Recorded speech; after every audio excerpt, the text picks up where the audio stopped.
Gentlemen, it is a pleasure to welcome you all to the first international conference on Hungarian biosafety. My name is Katalin Eklics-Nélepenye. I will be your host in the coming 2 days. Your presence here reflects the collective drive for innovation and excellence in our field. Beyond recognizing the achievements we have already made, this gathering represents our shared commitment to extending boundaries and forging stronger links between research, policy, and practice. Over the coming days, we will explore new ideas, engage in thought-provoking discussions, and foster collaborations that will bolster biosafety efforts both in Hungary and internationally. Thank you for being part of this important endeavor, and I look forward to the insightful contribution you will bring. I would like to extend a special welcome to the honorary patron of our conference, Dr. Cecilia Müller, Chief Medical Officer of Hungary, National Center for Public Health and Pharmacy. It is my honor now to invite our Vice Rector for Science at the University of Pécs, Professor András Komocsi, to officially open the first international conference on Hungarian biosafety. Please give him a warm round of applause.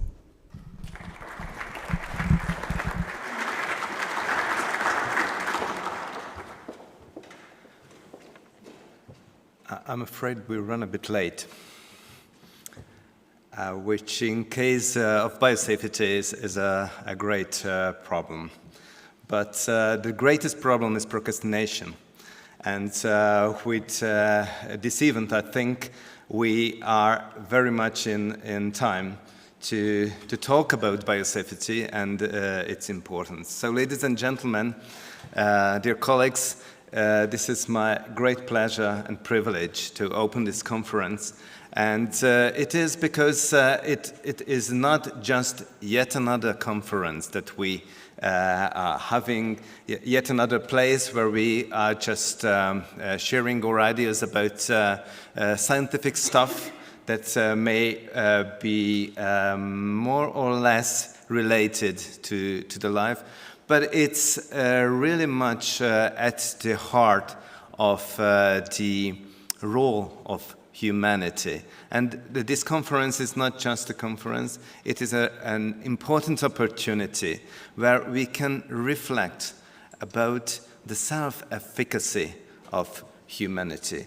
A self-efficacy that has reflected an important evolution in the centuries, where we have witnessed the era where the ages of exploration somewhere ended around the end of the 19th century. We have had a kind of diastole of our self-efficacy that has been followed by the time of the 20th century, where the technological development has been the most important aspect, how humanity and human science, the science of the people has defined itself. This era of optimism is over. And it is over because the long series of shocks that we have received during this history. And not the first one, but one of the biggest was with regards the Cold War, where the scientific community, but the entire humanity has to face the potential that we have developed, that we have reached the potential to erase humanity from the face of the earth. And alongside these shocks, we cannot not mention one of not the latest, but one of the biggest latest shocks that we have seen during the epidemic, where we have seen the shortage of the measures that we as humanity, as a global health system, can provide against an infection of an otherwise everyday virus new mutation. The self-efficacy has been evolved, and we have seen that from exploration and from technological development, this aspect has been evolved to the notion of the safety first principle. Safety is one and only most important aspect of any kind of human development, any kind of technological development that we face. If I've mentioned the epidemic, there's something that's related to this venue. So this is my greatest pleasure to greet this conference here in Pécs, because as a collateral benefit during the epidemics, a kind of brand has been evolved. That was the brand of the virologists from Pécs. This was a kind of brand that we have met during these times, where the community of Hungary has looked for answers and looked for informations from our colleagues from Pécs. And I think this is really much represents the engagement and dedication of the scientific community of our university with regards to the biosafety issue. So, ladies and gentlemen, I wish you to have a fruitful congress, deep conversation, and I hope that this will be an important opportunity where we can evolve our world to be a safer one. Thank you very much for your attention.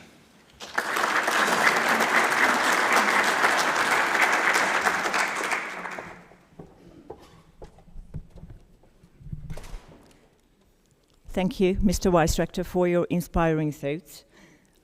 Now, I kindly invite Professor Gábor Kovács, Scientific Director of Szent Ágotay Research Center, to welcome our participants and provide an overview of the Research Center's role in Hungarian biosafety research.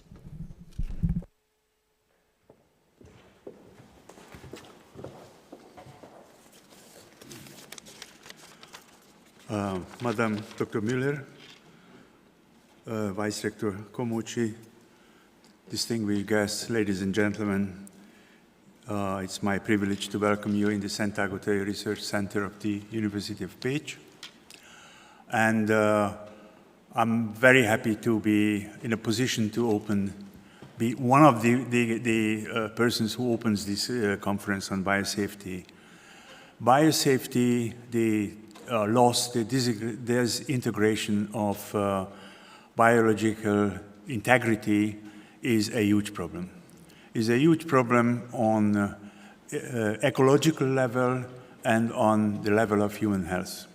But if you look at biosafety itself, if you look at the biohazard dangers, if you look at the measures against this danger, they are all multidisciplinary approaches. You cannot simply solve this problem by using one or two of the disciplines. You have to cooperate with a number of scientists and a number of authorities as well. So it is a special occasion for us here at the Szent Ágotay Center, because we believe that this house is the center of multidisciplinary research at our university in Pécs. And I will show you, I was asked to introduce a little bit our center to you. I promise you I will be not very, very long. So, Szent Ágotay, why did we choose this name that's hardly pronounceable for anyone outside of Hungary? János Szent Ágotay was the most famous, world-famous neuroscientist. He was a professor of anatomy.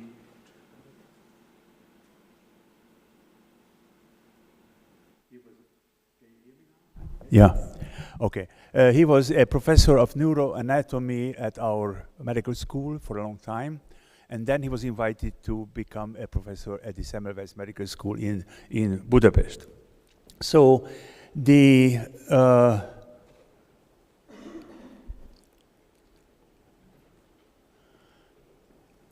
now.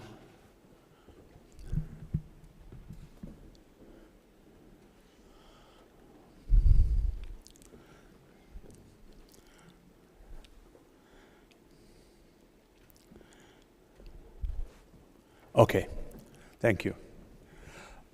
I'm lecturing for more than 50 years, but I still have difficulties.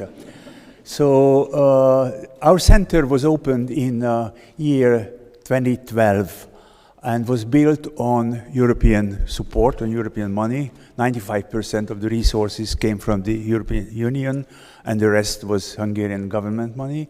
And we have set up a research and innovation center meant to be a kind of a flagship organization of the University of Pécs.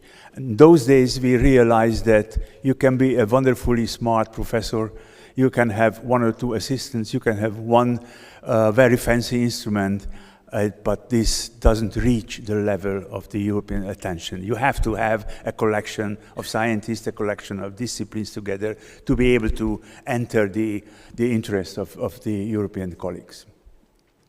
So at the moment we have 11 research teams, 7 associate teams, and daily over 200 researchers come into this building, and they are working here in different laboratories. The typical picture is well, basically different for the elderly and for the youngsters. The elder generation who have an established career at the university typically have the additional job here and they are leading the groups, whereas the younger people are employed by our institute and they are typical PhD student, research students.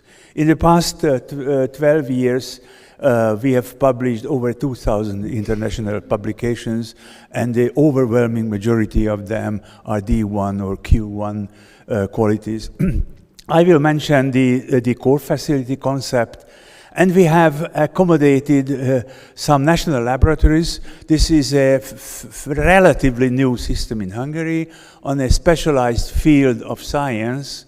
The Hungarian government decided to set up research laboratories which have the duty of organizing the research and innovation at a national level.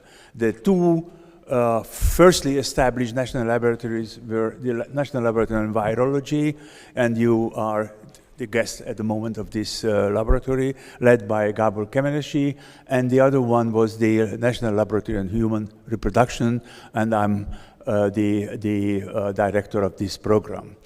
We have, as I said at the introduction, we have a number of multidisciplinary projects on life sciences, biomedical sciences, natural sciences, together with medicine. We have a very heavy medical input, but we have all the modern, fancy equipments of natural science to serve medical questions or solve medical problems.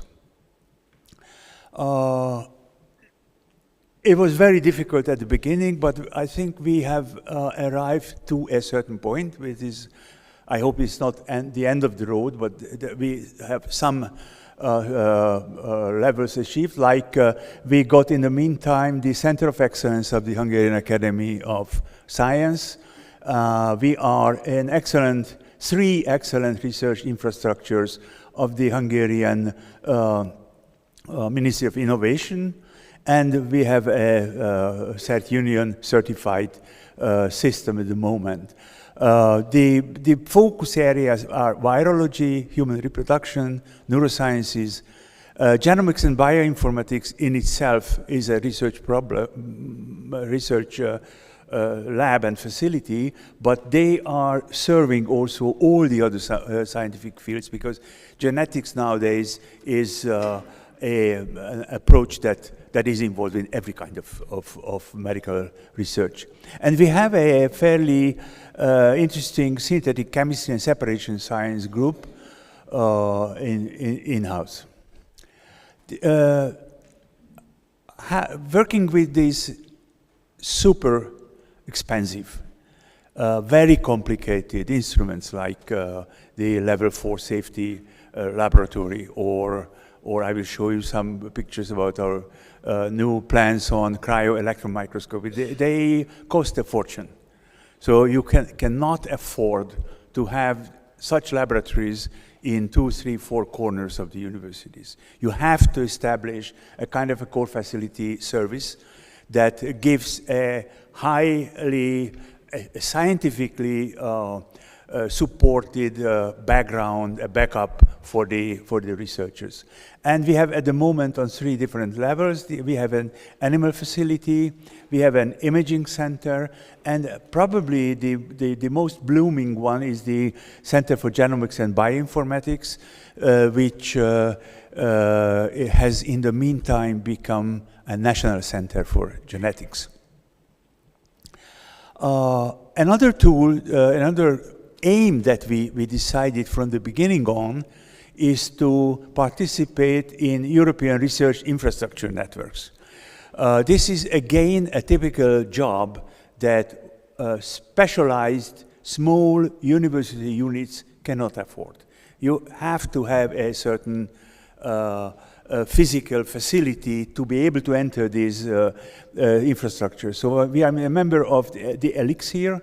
This is a life science organization in Europe. Eurobioimaging, this is for the imaging technologies, the BBMRI, the biobanking research infrastructure, and for a long time we were the Hungarian node of the European clinical research infrastructure. And we have some additional plans on translational medicine, on food and nutrition, and also on ARENA, the highly pathogenic cooperation in Europe.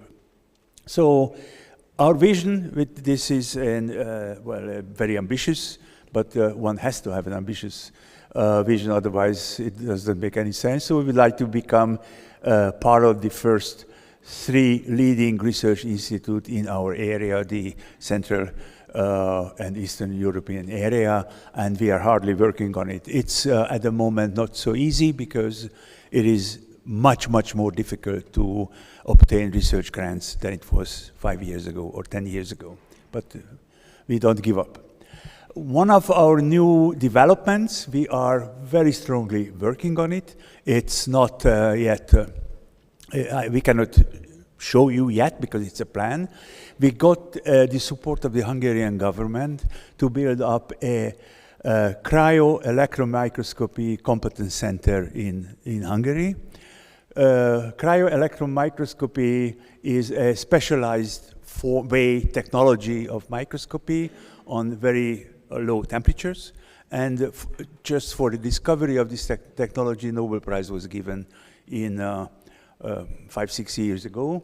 And since then, there is a huge development. Actually, you can see the position of the molecules. And you can go to the sub-molecular level, which opens brand new possibilities on a variety of different fields. So we are plans on electron crystallography, especially on single particle analysis, that's for the structural chemists. And we have a lot of plans on cryo-electron tomography, which shows the subcellular structures of a cell. And then since Gabor plays the leading role in these two days, I just show you 2 slides about the non-virological national lab, my own lab, the human reproduction lab. So we are actually working on I can summarize it in 1 sentence. Every 7th couple in Europe and in Hungary has a problem to get children. 1 every 7th. This is 14% of the population. There are many, many reasons. It's very broad. I have no time to go in. The number 1 reason is a shift in the age of marriage. So people get married a little bit later than 10 years ago or 20 years ago or in my parents' time. This is not our research project, by the way. So what we are doing, we have set up an intramural cooperation in the university involving different research institutes and different faculties. And it has become also an extramural. And one of the major problems related to this is genetical problems, how to discover the quality of an embryo, how to choose the best embryo for an implantation. So many new problems that can assist medicine to be more effective on the field of reproduction. And this is the latest development. We have, in Hungary, there are a few medical pharma companies, but only one of them, Richter, has its own research line. This is an independent national research lasting for ages, for 100 years now. Now, Gedeon Richter decided to reshape the research and innovation strategy, and they have set up a Richter University network, and we are hoping next Monday we will submit a huge grant application to the Hungarian government, and 1/3 of it is about reproduction. The other third is on neuroinflammation, and the third one is a central nervous system project to understand the elderly brain. This is the 3 main line, and I'm happy to report to you that the core facility on human reproduction is the national laboratory here in this building. So this is in a nutshell. Thank you very much for your kind attention.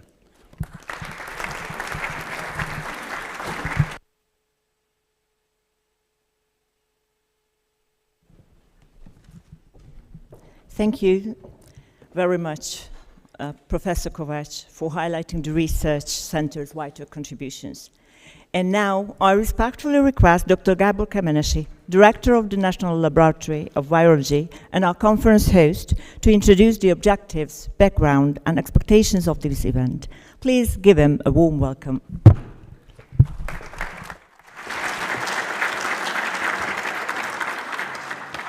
Thank you very much.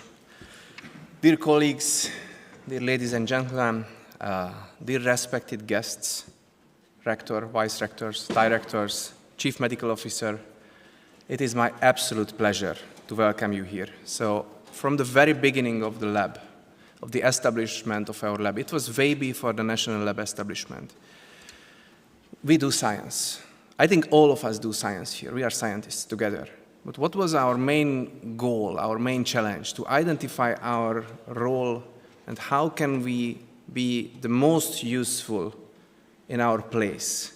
And this was always a challenge. This is still a challenge. And I'm particularly happy to host this conference because I feel this event as a very important step, which shows our role as a university, as the source of the next generation of experts, which I think is a key point if we speak about a university.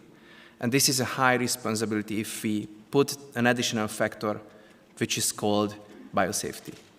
So this is our absolute role, to be excellent in providing the next generation.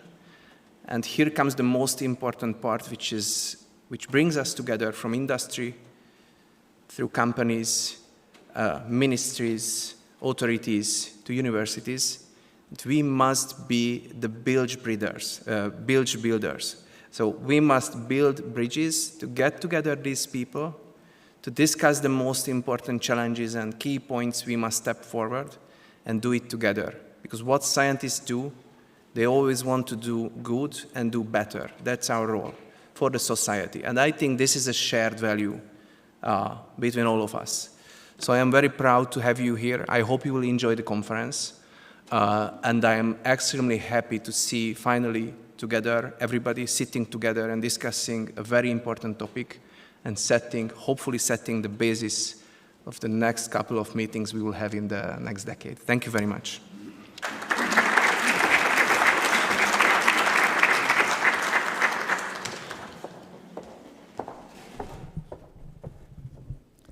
Thank you, Director, for outlining the aims and vision of the conference. And now I also kindly invite Dr. Haris Hajrulahovic, representative of the World Health Organization in Hungary, to deliver his welcoming speech. Thank you.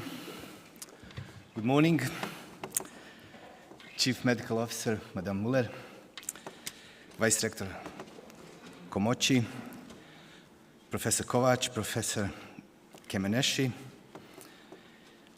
distinguished participants, esteemed colleagues, ladies and gentlemen, good morning and jó napot kívánok. It is an honor to speak before you today on behalf of the World Health Organization at this important conference on Hungarian biosafety and biosecurity. As we gather here from diverse backgrounds and regions, our shared commitment to protecting international health becomes even more crucial. Today, I wish to emphasize that our collective efforts in strengthening biosafety and biosecurity are not only fundamental to preventing and mitigating infectious disease outbreaks, but also essential in fostering public trust and ensuring that scientific advances contribute safely to society.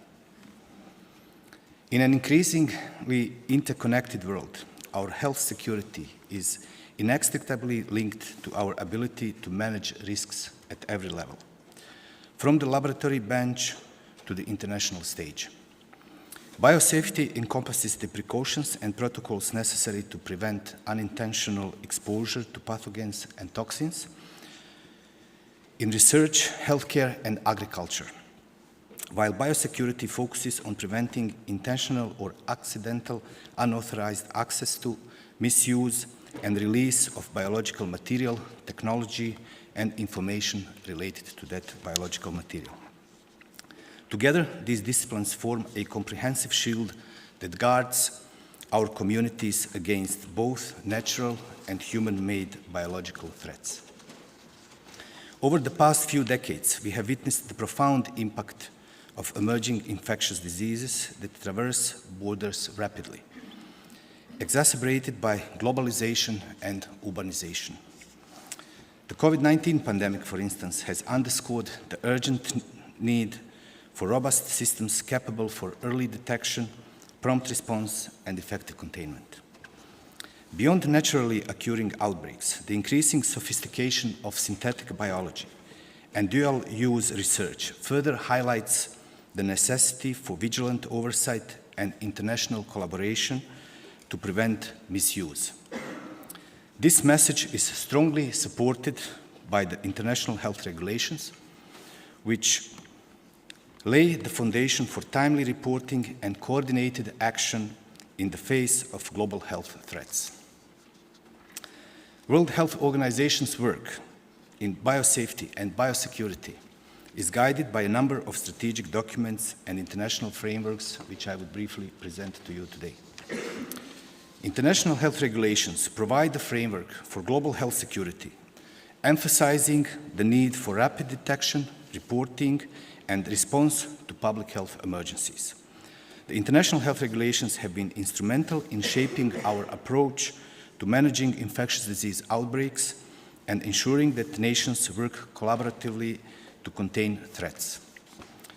WHO Laboratory Biosafety Manual offers comprehensive guidelines on safe laboratory practices and serves as a critical resource for ensuring that facilities worldwide adhere to the highest biosafety standards. It underscores the need for continuous training and capacity building among laboratory personnel. WHO Laboratory Biosafety Guidance outlines measures to protect valuable biological materials and associated information from theft, loss, misuse, or diversion. It emphasizes the risk assessment, access control, personnel reliability, and response planning to mitigate potential threats. World Health Organization and United States Center for Disease Control Handbook on Laboratory Quality Management System provides a comprehensive reference on laboratory quality management system for all stakeholders in health laboratory processes, from management to administration to bench work laboratorians. It covers topics that are essential for quality management of a public health or clinical laboratory and comes with an integral training toolkit on laboratory quality management systems. World Health Organization Preparedness 2.0 is a new regional strategy and action plan to strengthen health security across WHO European region. It seeks to support member states in enhancing the capacity and agility on health systems to manage the dual-track approach of maintaining essential health services while effectively managing any risk and hazard throughout the emergency management cycle. Preparedness 2.0 builds on wealth of recommendations, experiences, and lessons learned from the COVID-19 pandemic and other emergencies, as well as on the action plan to improve public health preparedness and response in WHO European region. It is expressly tailored to the needs of the region while being consistent with the WHO's broader activities to strengthen the global architecture for health emergency preparedness, response, and resilience through integration of the 5 core operational components of this framework. These documents not only provide the guidance, but also serve as a benchmark for evaluating and improving national and international preparedness. They remind us that our shared security depends on adherence to agreed principles and standards. At the World Health Organization, our mission is to ensure that every individual, regardless of geography, has access to the highest standard of health. In pursuit of this goal, we have made biosafety and biosecurity integral components of our strategic priorities. Our work spans the development of global standards and guidelines, technical support for nations to build resilient health systems, and fostering cooperation across sectors and borders. Through our adherence to frameworks such as international health regulations and by implementing guidance from documents like the WHO Laboratory Biosafety Manual and Biosecurity Guidance, we support capacity building in laboratories and healthcare settings, ensuring that staff are adequately trained and that facilities are equipped to handle biological agents safely. Our initiatives extend to research and surveillance systems that monitor emerging threats, promoting transparency and data sharing that enable timely response to potential hazards. Looking to the future, it is clear that ensuring biosafety and biosecurity is a shared responsibility. The challenges before us are complex and multifaceted, yet surmountable if we unite in purpose and action. Every stakeholder, from national governments to local communities, from academic institutions to private enterprises, has a critical role to play. Today, I call upon all of you to renew our commitment to this cause. Let us work together to build a future where our laboratories, healthcare systems, and communities are safeguarded by robust, adaptive, and collaborative measures. By embracing the spirit of innovation, the rigor of scientific inquiry, and the strength of international cooperation, principles embedded in documents like international health regulations and WHO Laboratory Biosafety Manual and Guidance, as well as WHO Preparedness 2.0, we not only protect our own citizens, but also contribute to a global legacy of health security and progress. The work we undertake today will shape the world we leave for future generations. Prioritizing biosafety and biosecurity mean investing in a healthier, safer, and more resilient global community. Ladies and gentlemen, as Louis Pasteur once proclaimed, "Gentlemen, it is the microbes who will have the final word." Yet, let this not be our destiny. Let our collective wisdom, innovation, and resolute determination ensure that humanity, not microbes, write the final chapter of our shared story, crafting a future where science and preparedness triumph over the unseen challenges of nature.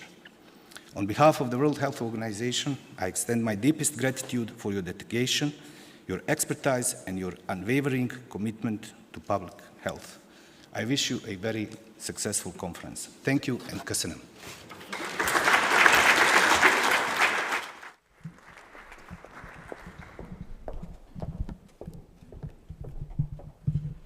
Thank you, Dr. Hajralovic, for your encouraging words on behalf of WHO. We are delighted to be joined online by Åsa Seike Björndal, President of the European Biosafety Association, EBSA. May I invite her to greet our audience and share the main goals of EBSA? Thank you very much. Dear colleagues and dear distinguished organizers, on behalf of the Council of the European Biosafety Association, EBSA, it is a truly great honor for me to be part of the welcoming to this important conference on biosafety and biosecurity. It is particularly special for me since this is indeed the first national conference on biosafety in Hungary. And my personal scientific journey has always been supported by Hungarian scientists and mentors and even a strong family bond. Your first National Biosafety Conference marks the beginning of a journey towards strengthening cooperation and increased knowledge in the important field of biosafety and biosecurity.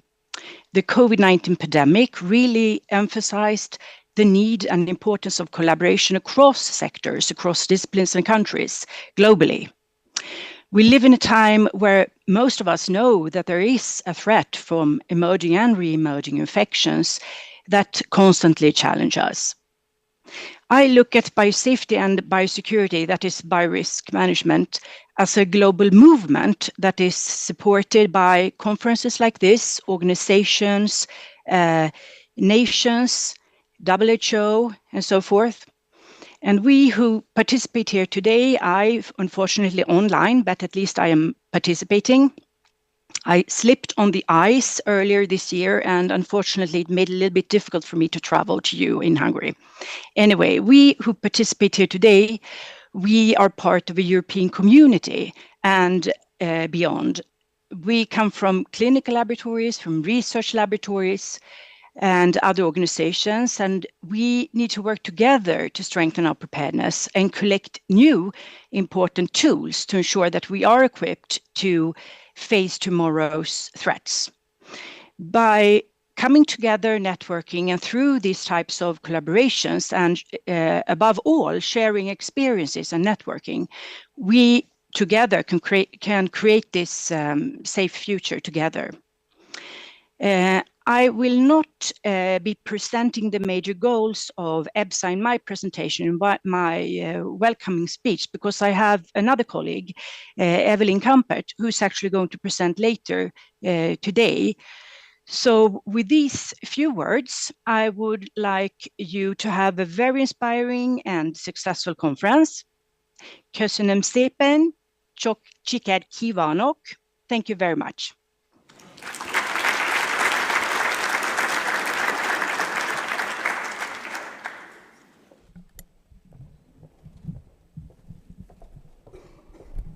We thank you, Dr. Bergman, for offering EBSA's international perspective. And now I invite our key sponsor and one of the conference organizers, Dr. Roland Hetényi, the Chief Executive Officer of Rolling Biotechnology, to share his thoughts on the importance of sponsorship and the corporate sector's role in advancing biosafety. Please come.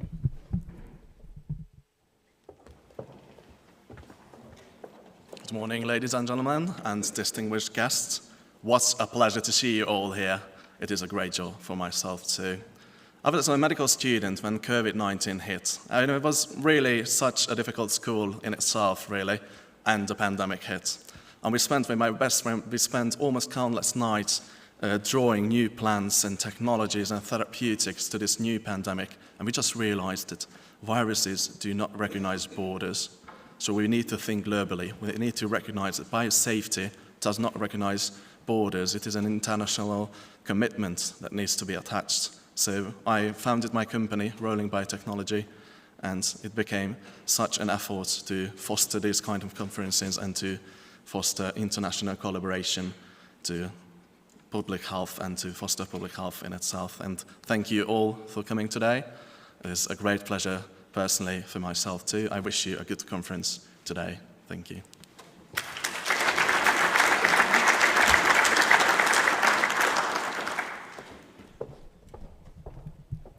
Thank you, Dr. Hateni, for highlighting the corporate perspective and support. And now the keynote speeches.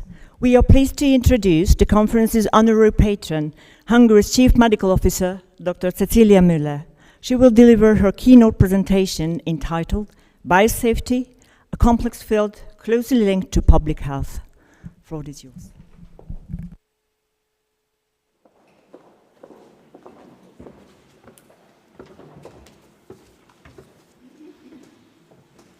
Thank you so much.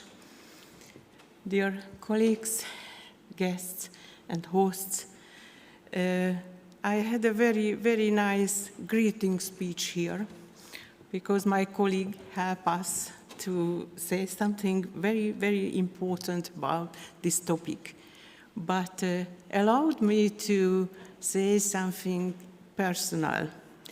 I'm home. I'm at home here in Pécs. I finished the medical university here in Pécs, and I was very happy at the moment. I met with the rector, Mr. Attila, Dr. Miseta Attila. We were sitting during our years in the university together in the same situation.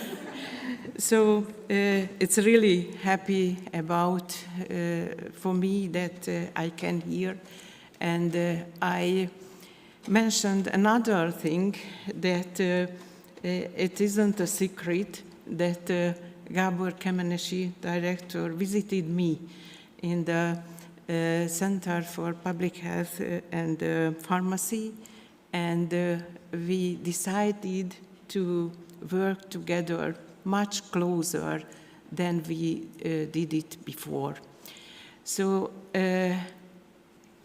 as Dr. Kovács mentioned and Harish mentioned as well, it's very, very important to work together, researchers, authorities, ministry, and everyone who is involved in this topic to make our world much more safer.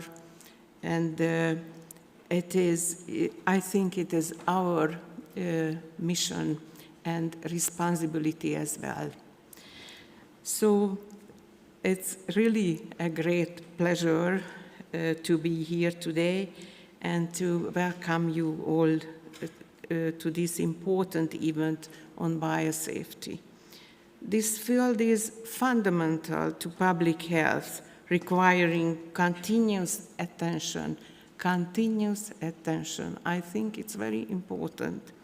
Collaboration and innovation. This all.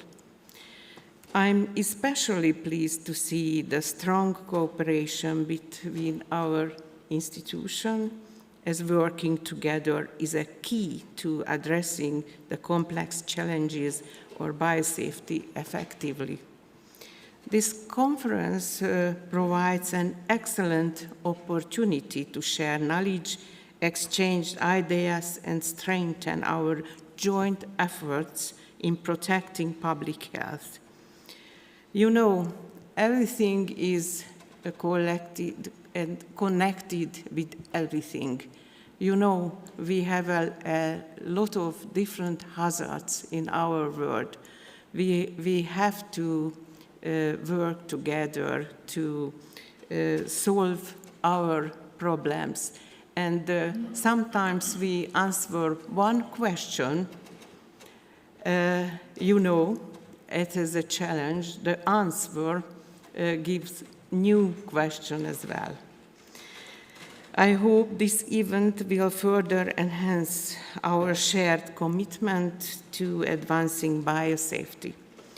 Thank you again for organizer to make this conference, because this is the first one, as you know, and we can write some history, I think. So, people are exposed to various hazards from their occupation, home, or wider environment. These can include toxic or carcinogenic chemicals, pathogens or their toxins, or physical harm like radiation, burn, or noise exposure. Some of these directly harm human health, others lead to communicable or non-communicable diseases. We don't have to forget this. Combating these hazards requires joint action of different sectors: public health, veterinary health, plant health, and environmental health in a One Health framework. Biosafety cannot be narrowed down to a single source or a single type of hazards. Consequently, actions to improve biosafety will be as diverse as the hazards themselves. Medicine is, of course, the first discipline that comes to mind if we talk about biosafety. But let's not forget the others. Agriculture is important for controlling zoonosis and secure food chain. Chemistry can detect xenobiotics or natural toxic compounds, which are currently much higher burden of disease than infections. Ecology helps to track invasive species and disease ecology. Just for example, these elements of biosafety are interconnected. For example, climate change caused the emergence of invasive mosquitoes, which lead to increased risk of dengue fever transmission. Another one, emergence of foodborne variant Creutzfeldt-Jakob disease in humans was linked to mad cow disease caused by animal protein used for feeding the cows. I think everyone remembers this problem. In One Health, everything is connected with everything. Intentional or unintentional pollutants can contaminate the environment, appear in plants and animals, and can reach humans directly or through the food chain.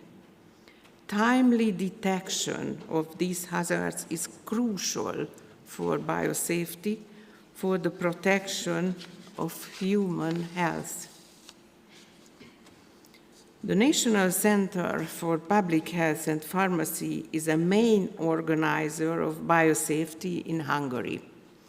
It operates infectious disease surveillance systems in humans and in the environment for emergency preparedness. It oversees infection prevention and control activities and organizes the national mandatory vaccination program. I think it's very, very important topic today. We have to save our results, I think.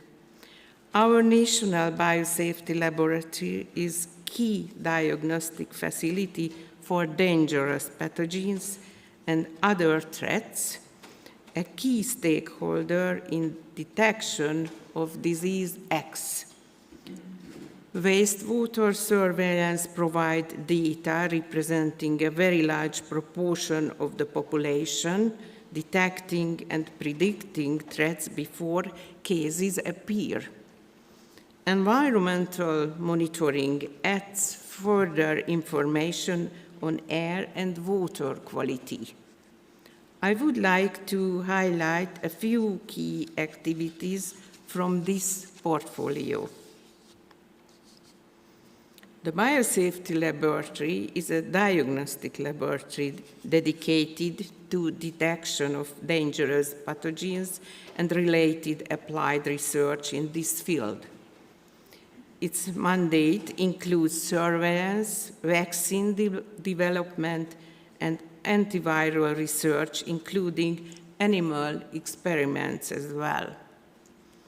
The laboratory provides training and consultancy and is a member of the European research infrastructure on highly pathogenic agents. You will hear more about the activities of this laboratory tomorrow.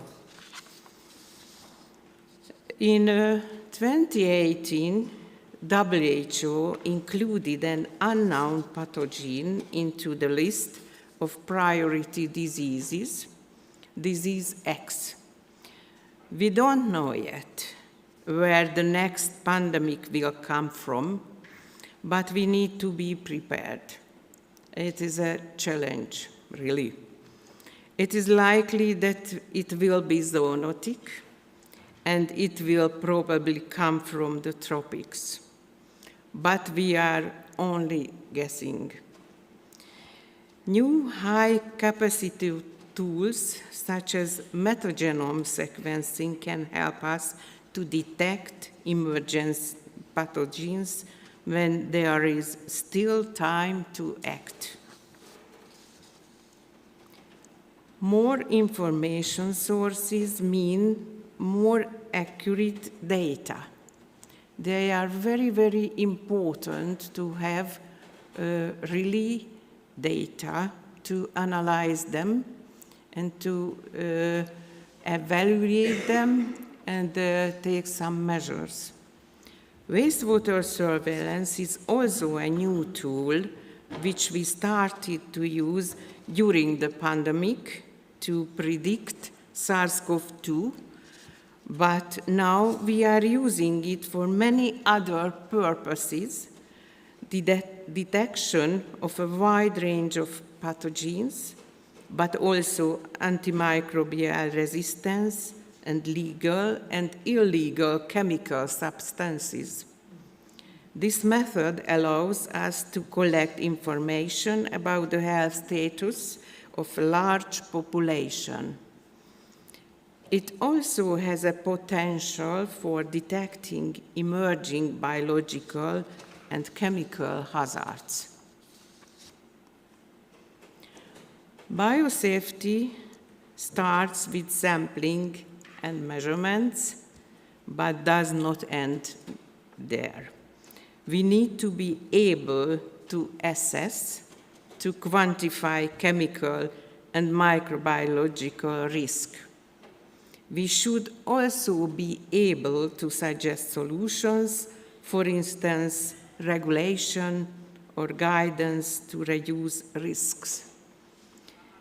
This is the role of the WHO Collaborating Center for Environmental Health Risk Management, established within the National Center for Public Health and Pharmacy.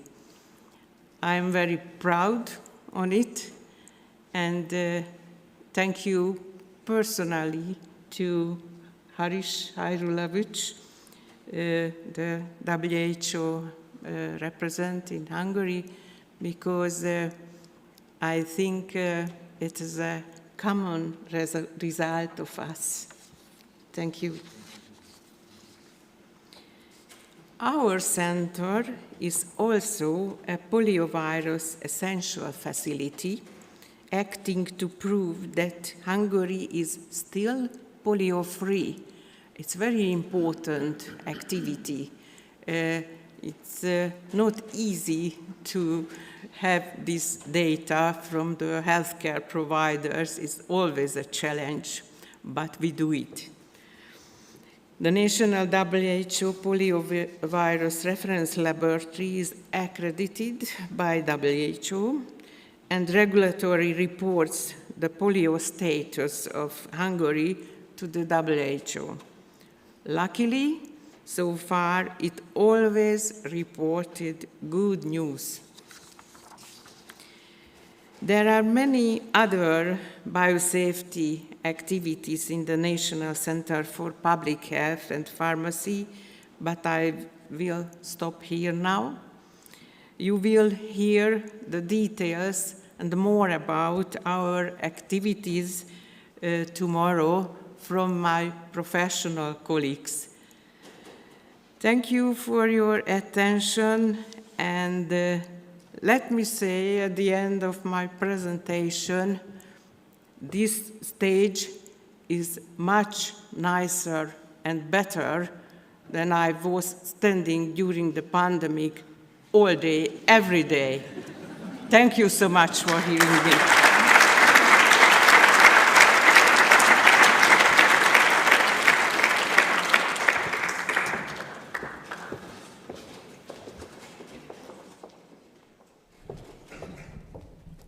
Thank you, Dr. Müller, for your excellent, insightful ideas connecting biosafety and public health. And next, I kindly request Balázs Somogyi from the National Laboratory of Virology, who played a key role in organizing this event, to deliver his presentation, Biosafety Trends in Hungary. Welcome. Thank you so much. So, actually, we have a title of a conference. First International Conference on Hungarian Biosafety. Let's talk about the words in it. I mean that we have a term, we have a definition about biosafety. We know that, we know where is it from the WHO's Laboratory Biosafety Manual, but that's the term what joins us together. I mean, even if we are talking about public health, about research, virology, microbiology, veterinary, and a lot of things. That's what brings us together. And what about the biosafety in Hungary? We have two BSL for laboratories. One belongs to the public health, and the other one is here in Pécs, belongs to the National Laboratory of Virology. Okay, but biosafety is not only for the BSL for labs, BSL for facilities. And we are also good in the numbers of BSL3 category facilities. Of course, we are not just talking about the high or maximum containment laboratories.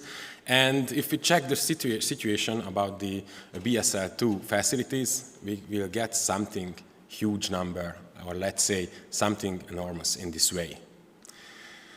But the numbers are something, but we can investigate what's behind the numbers, and that we just checked the scores based on the global reports. In case of biosecurity, Hungary is in the first half. The score number is quite high. I mean, then it's better than 1. And if we check the maximum score, France, so the place of Hungary is quite good. But if we are checking the situation in biosafety score, we can see that in this case we are on the second half. And you know, it's something what we call the challenge. We said that it's something what we should change. But before that, we checked what's the big background of it, what's what we could find if we dig deeper. We have a big table in it, but we just realized that it contains a lot of elements, what we can increase, what we can deal with that. And that was the most important thing. Because we have a grant about biosafety and biosecurity, and we just asked, or we just pointed the question that how can we increase these national scores? For this, we decided that we will talk about some scopes. For example, we will organize HCL training in Hungary. If you want to hear about more, please looking for Kristina Leiner, and she has a very nice poster about our training program.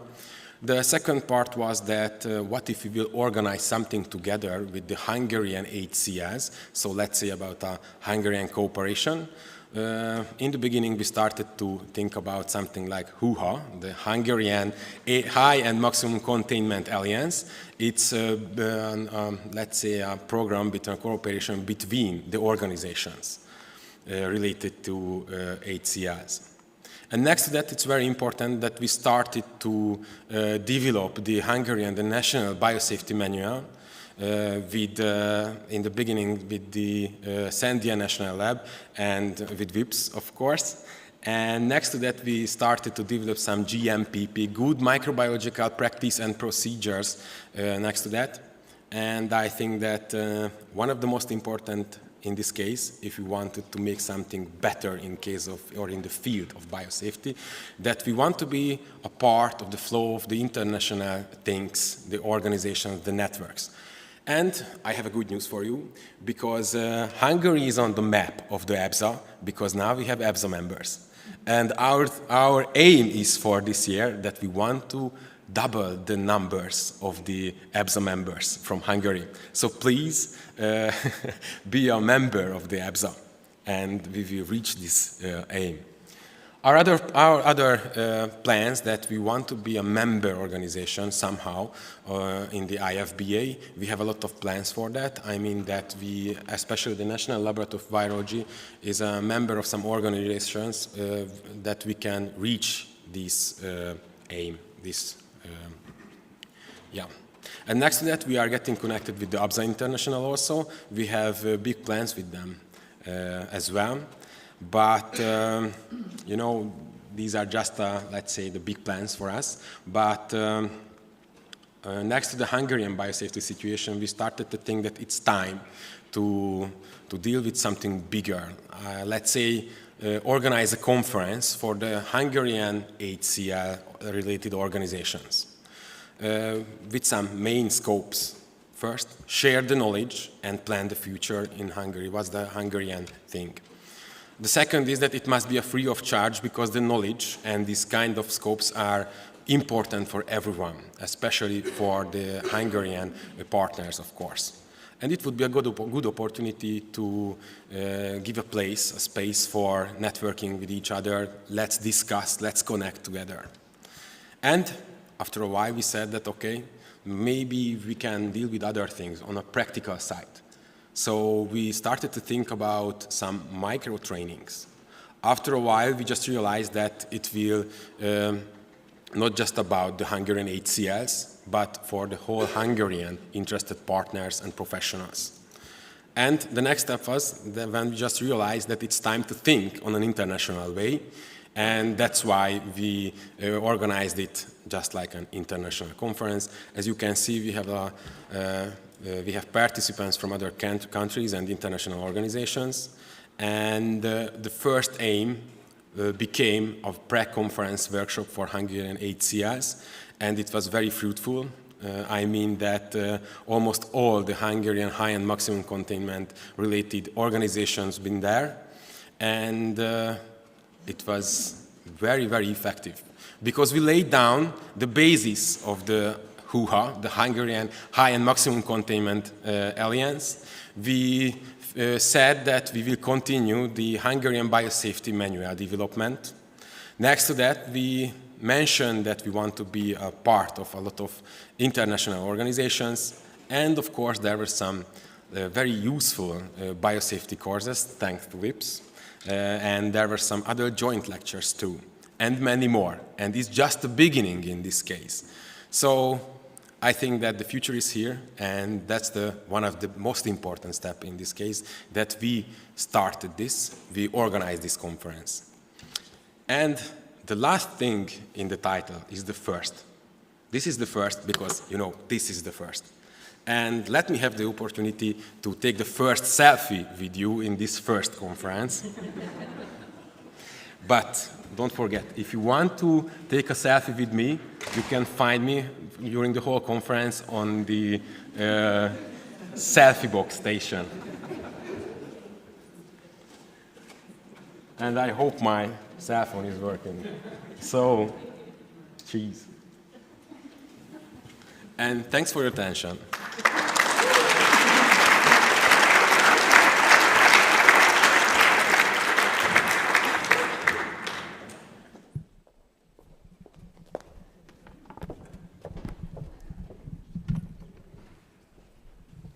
Thank you, Mr. Somogyi, for illustrating the current biosafety landscape in Hungary. And ladies and gentlemen, we are delighted to announce a best poster competition during the conference. Each poster on display has been assigned a unique number. You will find a numbered voting slip included in your conference materials. We invite you to explore the posters at your leisure and select the one you believe best demonstrates excellence in research, clarity, and innovation. Once you have made your choice, please fill out the voting slip with the corresponding poster number and deposit it in the designated ballot box located near the poster area. We appreciate your participation in this competition and encourage you to engage with our poster presenters to learn more about their important work. The winner will be announced on the final day of the conference. Best of luck to all participants. We will now pause for a 1-hour lunch break. We will resume at 12:30. The lunch will start at 11:30, so until that time, please engage in viewing the posters. Thank you very much for your attention.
We kindly ask for your patience. We will start 10 minutes later. So instead of 12:30, we will start the afternoon session at 12:40. Thank you very much.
Ladies and gentlemen, welcome back to the afternoon session. Session 1 will focus on advances in high containment laboratory technologies. Before opening the session, I kindly ask all the presenters to stay on the stage to enable smooth video recording. Thank you very much. And now I kindly ask Dr. Jonathan Huben, our distinguished speaker, Director General of the European Research Infrastructure on Highly Pathogenic Agents, ARINA, to present ARINA and its actions to reinforce global biosafety norms. Thank you very much.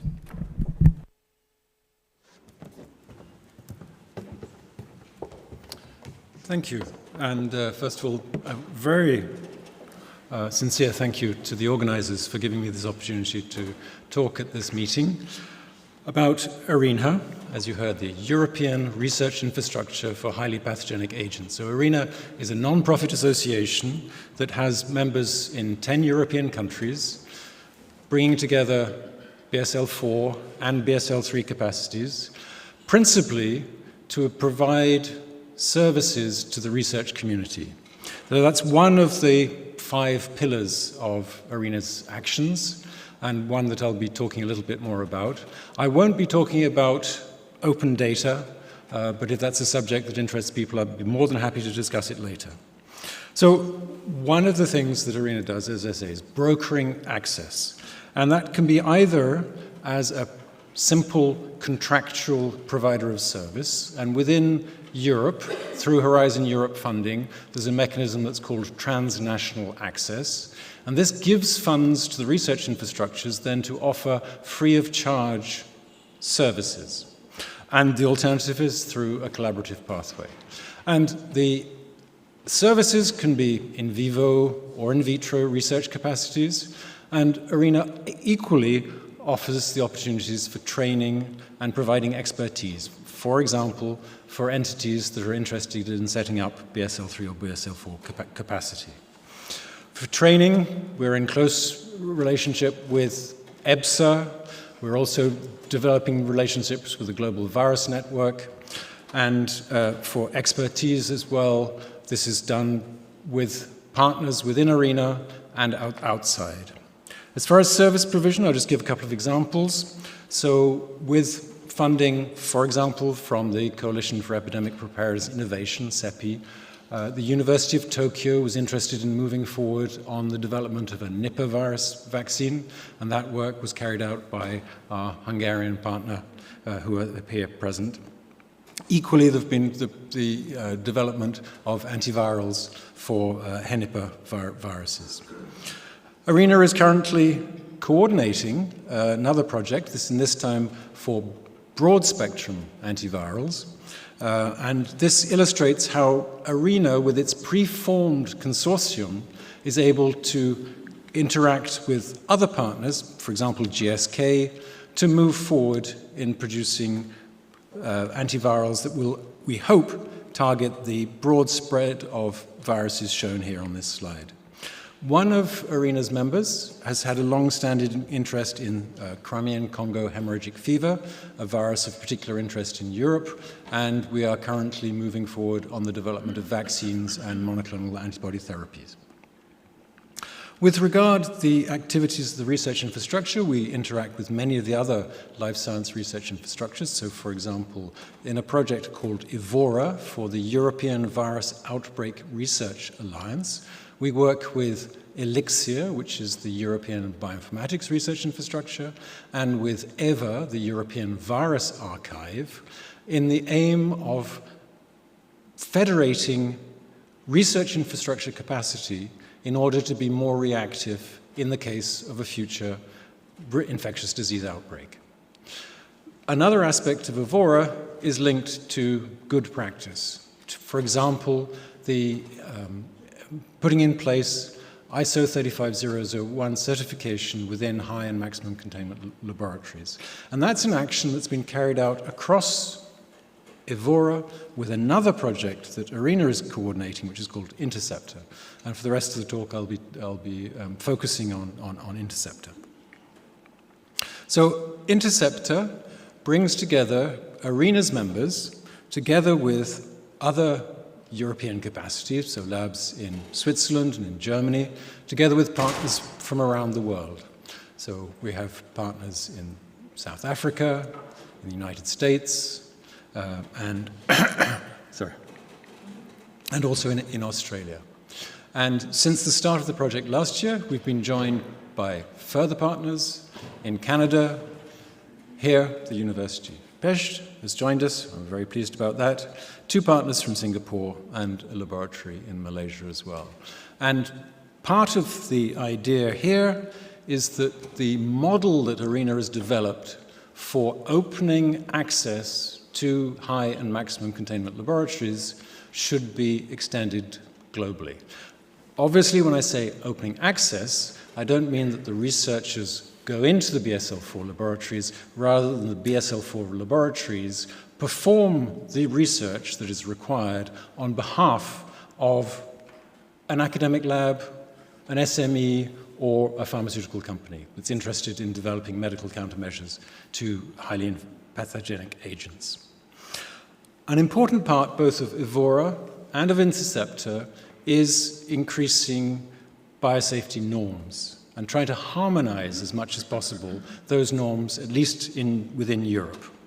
And part of that, but it's not the principal object, but one of the consequences, we hope, will be an increased public acceptance of the work that is carried out in high and maximum containment laboratories at a time when this type of research is coming under attack. For example, you may be aware of an organization that's called Biosafety Now.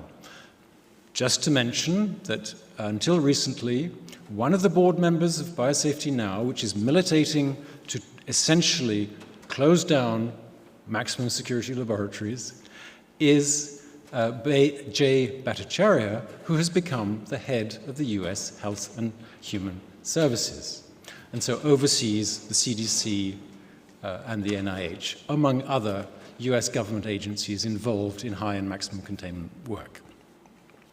Now, one of the things that Biosafety Now says they want to do is introduced comprehensive, legally binding, international level oversight. And that certainly sounds like an extremely sensible idea. ARENA as an organization has got absolutely nothing against that. But I'd just like to illustrate why, although it may seem to be a very good idea, that there are very substantial barriers to actually making it happen. And in fact, this is a discussion that's been going on literally for decades. So the World Bank, more than 20 years ago, put out a document looking at biosafety regulation around the globe. There is the European Biosecurity Regulators Forum. There is all of the activity around the Biological Weapons Convention, and there's an extremely useful resource that's just being put online by UNIDIR about the national implementation measures to see oversight of any work related to biological weapons. And then there is the International Expert Group on Biosafety and Biosecurity Regulators, which meets on a frequent basis to try and see whether there's ways forward in harmonizing practices, at least among the member states of the IEGBBR. Now, what are those barriers?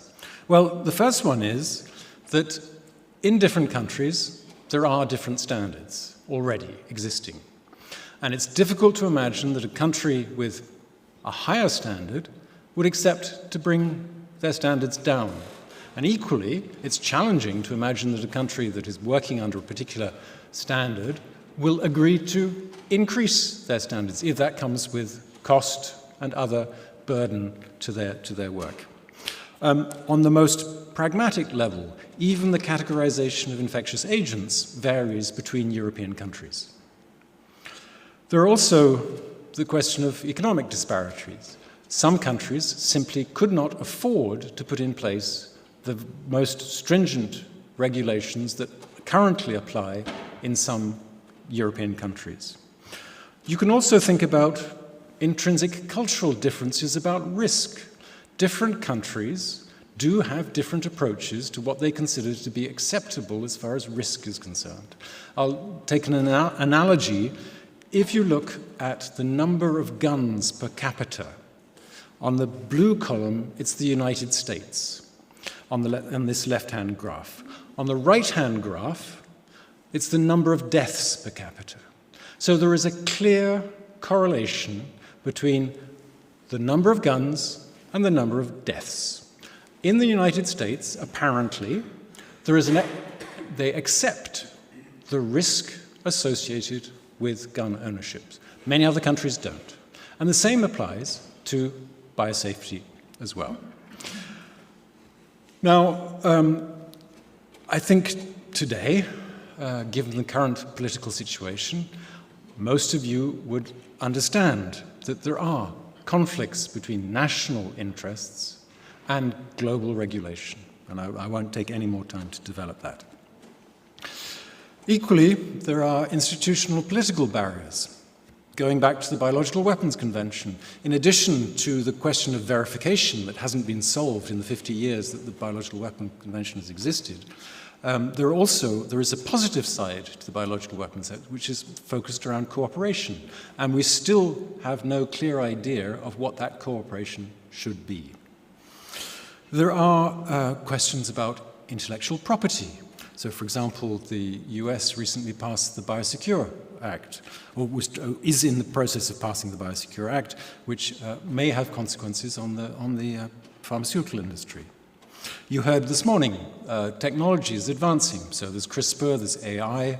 I'd be happy to discuss the threat that these represent. Multiple organizations could have a mandate to be involved in global biosafety regulation. So you've got the United Nations, you've got UNIDIR, you've got the International Labour Organization, and you've got the WHO. Sad to say, these multinational organizations do not communicate as much as they should do. There is lack of consensus even among these organizations. There's also the question of public perception. At the bottom, there is a preprint that was very briefly on bioRxiv, suggesting that within SARS-CoV-2 there was evidence that it had been engineered as a HIV vaccine. Complete and utter nonsense. Yet that particular preprint got tweeted more than 17,000 times. And in the last 12 months, it's been downloaded 10,000 times, despite the fact that it's been withdrawn. So there is a problem about misinformation, and this is, I think, is broadly recognized, including at the WHO, where it seemed to be a major barrier to moving forward on public health, but also on biosafety. Now, I think we'd also have to admit that the scientific community itself has some responsibility. You've all been aware of the fact that in China there was this completely illegal genome engineering of babies to try and introduce HIV resistance. Some of you may be old enough to remember Gary Strobel, who tried to, in his own way, fight Dutch elm disease by doing something that was completely illegal as well. So we do have to have some humility and say that there have been plenty of instances where scientists have overstepped the mark. If you go into the question of biosecurity, well, then you've got all the questions about national security. So what IRENA has said is that we believe that the promulgation of best practices is the way forward among a community of the willing. And we're open to collaboration with anybody who wishes to collaborate. I'll just give a few examples. First of all, as far as reporting is concerned, here we have got the ethics reporting section from a paper, and you'll see, for example, that the ethics license number is included. These were paper reporting experiments using live Ebola virus, and in the materials section, there is not one single mention of the biosafety or biosecurity measures that were put in place. So we have now proposed, thanks to a lot of input from EBSA, from ARENA members, a minimal reporting standard. And we hope that this is something that will be promulgated shortly. So it goes into all the elements one would hope to have a complete and transparent reporting of how adequate biosafety and biosecurity measures have been put in place. if you have a reporting standard, it needs to be verifiable. So, for example, Nature publications have a reporting summary, and you just tick the boxes. There is absolutely no verification that the information that's presented here is actually true. And I can give you many examples where it's not true. And so if you want to have a minimal information for high containment laboratory experiments, well, then you would need to have some type of verification mechanism. And we've got a model that I'd be very happy to discuss in more detail, a clearinghouse built a little bit on the clearinghouse of the Convention for Biological Diversity.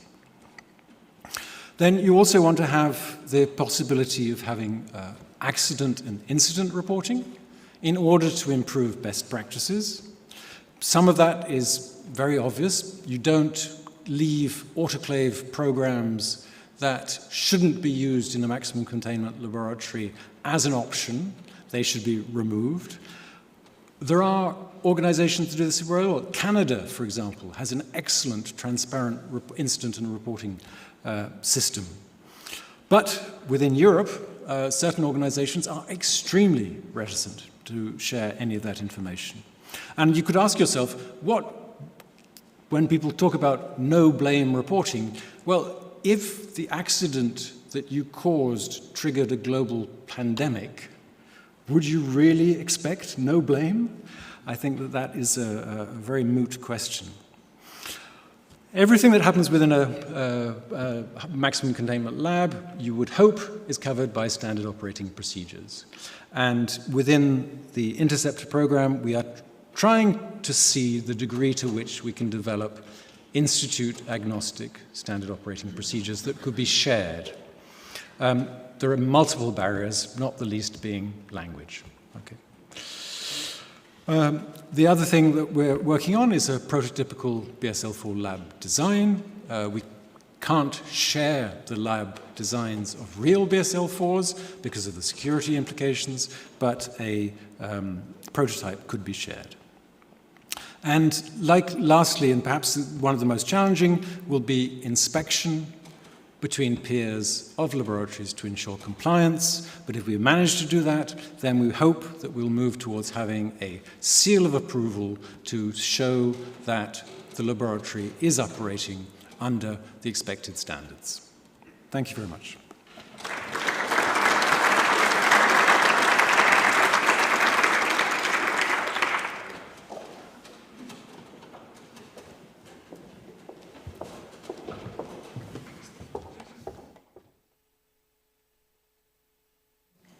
For your insightful contribution and talking about awareness role and actions to reinforce global biosafety. And now I kindly ask Dr. Roland Hetényi to take over my role for today. We shall meet tomorrow. I take my leave. Thank you very much.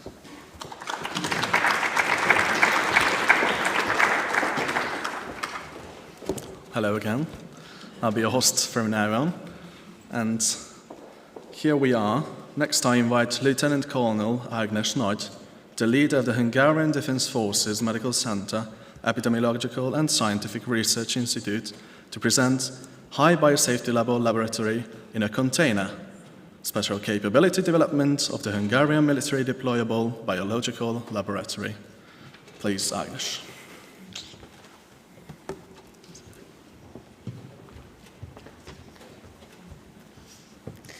Dear distinguished guests, dear colleagues, I really would like to thank the opportunity for the organizers to be here in a civilian international forum and present a special military capability, not in military event.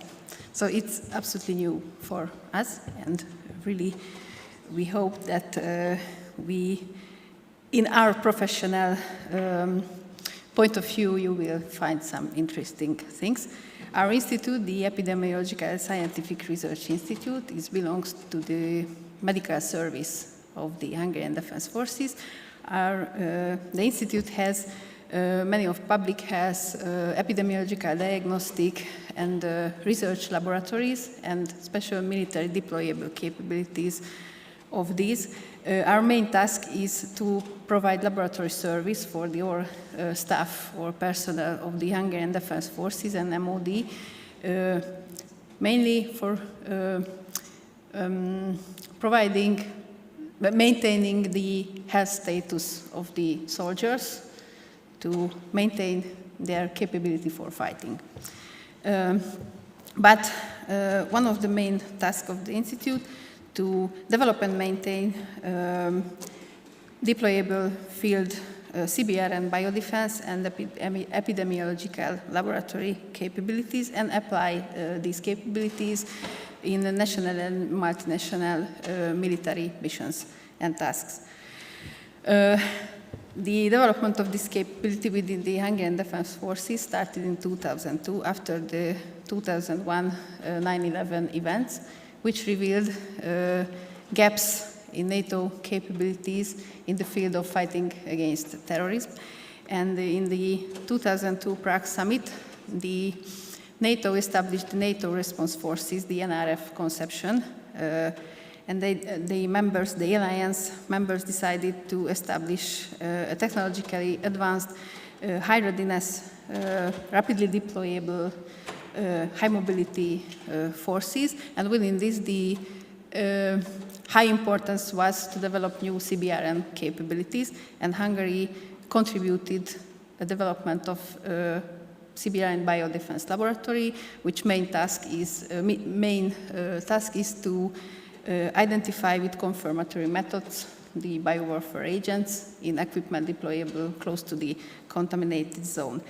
As you see in this slide, the capabilities of the biolab was determined by the NRF requirements.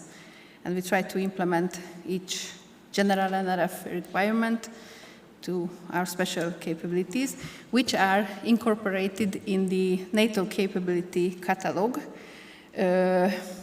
for the CBRN biolaboratories. The laboratory should give timely and reliable results, should be capable of analysis of simultaneous analysis of different sample types, and simultaneous identification of different big agents within a really very short time. And the extra challenge is that the main biowarfare agents require minimum biosafety level 3 laboratory conditions. This was the basis of the development conception, with two fields of development. One was the professional side, the development of implementation and adaptation to the field conditions, the identification methods, sample preparation methods, and reagents, and of course the establishment and development of the special biosafety level, high biosafety level SOPs, the good microbiological practices and procedures in the field laboratory. And this determined the technical development, which was realized in 5 phases, and the result, the device which was developed in each phases, we had an opportunity to test in real field, not only exercises, but sometimes in real missions. And this gave us a huge amount of immediate first-hand experience, which we could implement it immediately, freshly after the testing, to the next step of development. So that's why I said that I present here you some kind of evolution of our deployable laboratories, like in the evolution, when the organism adapts to the new challenges from the environment, our laboratory device adapted to new challenges of military and professional requirements, and newly emerging pathogens, and changing biowarfare agent lists, and so on and so on. So it was a research-based, research-derived development. And the technical part was done by Hungarian partners from Hungarian defense or Hungarian industry. So it's absolutely Hungarian development the technical parts of this laboratory. So, as I mentioned, the technical development was determined basically by laboratory methods and workforce. So, it's always started with drawings of the laboratory layout and how the samples will be prepared in the laboratory, how the personnel will be entered and took off and get off from the laboratory. And this determined where and in which space we can put the technical parts.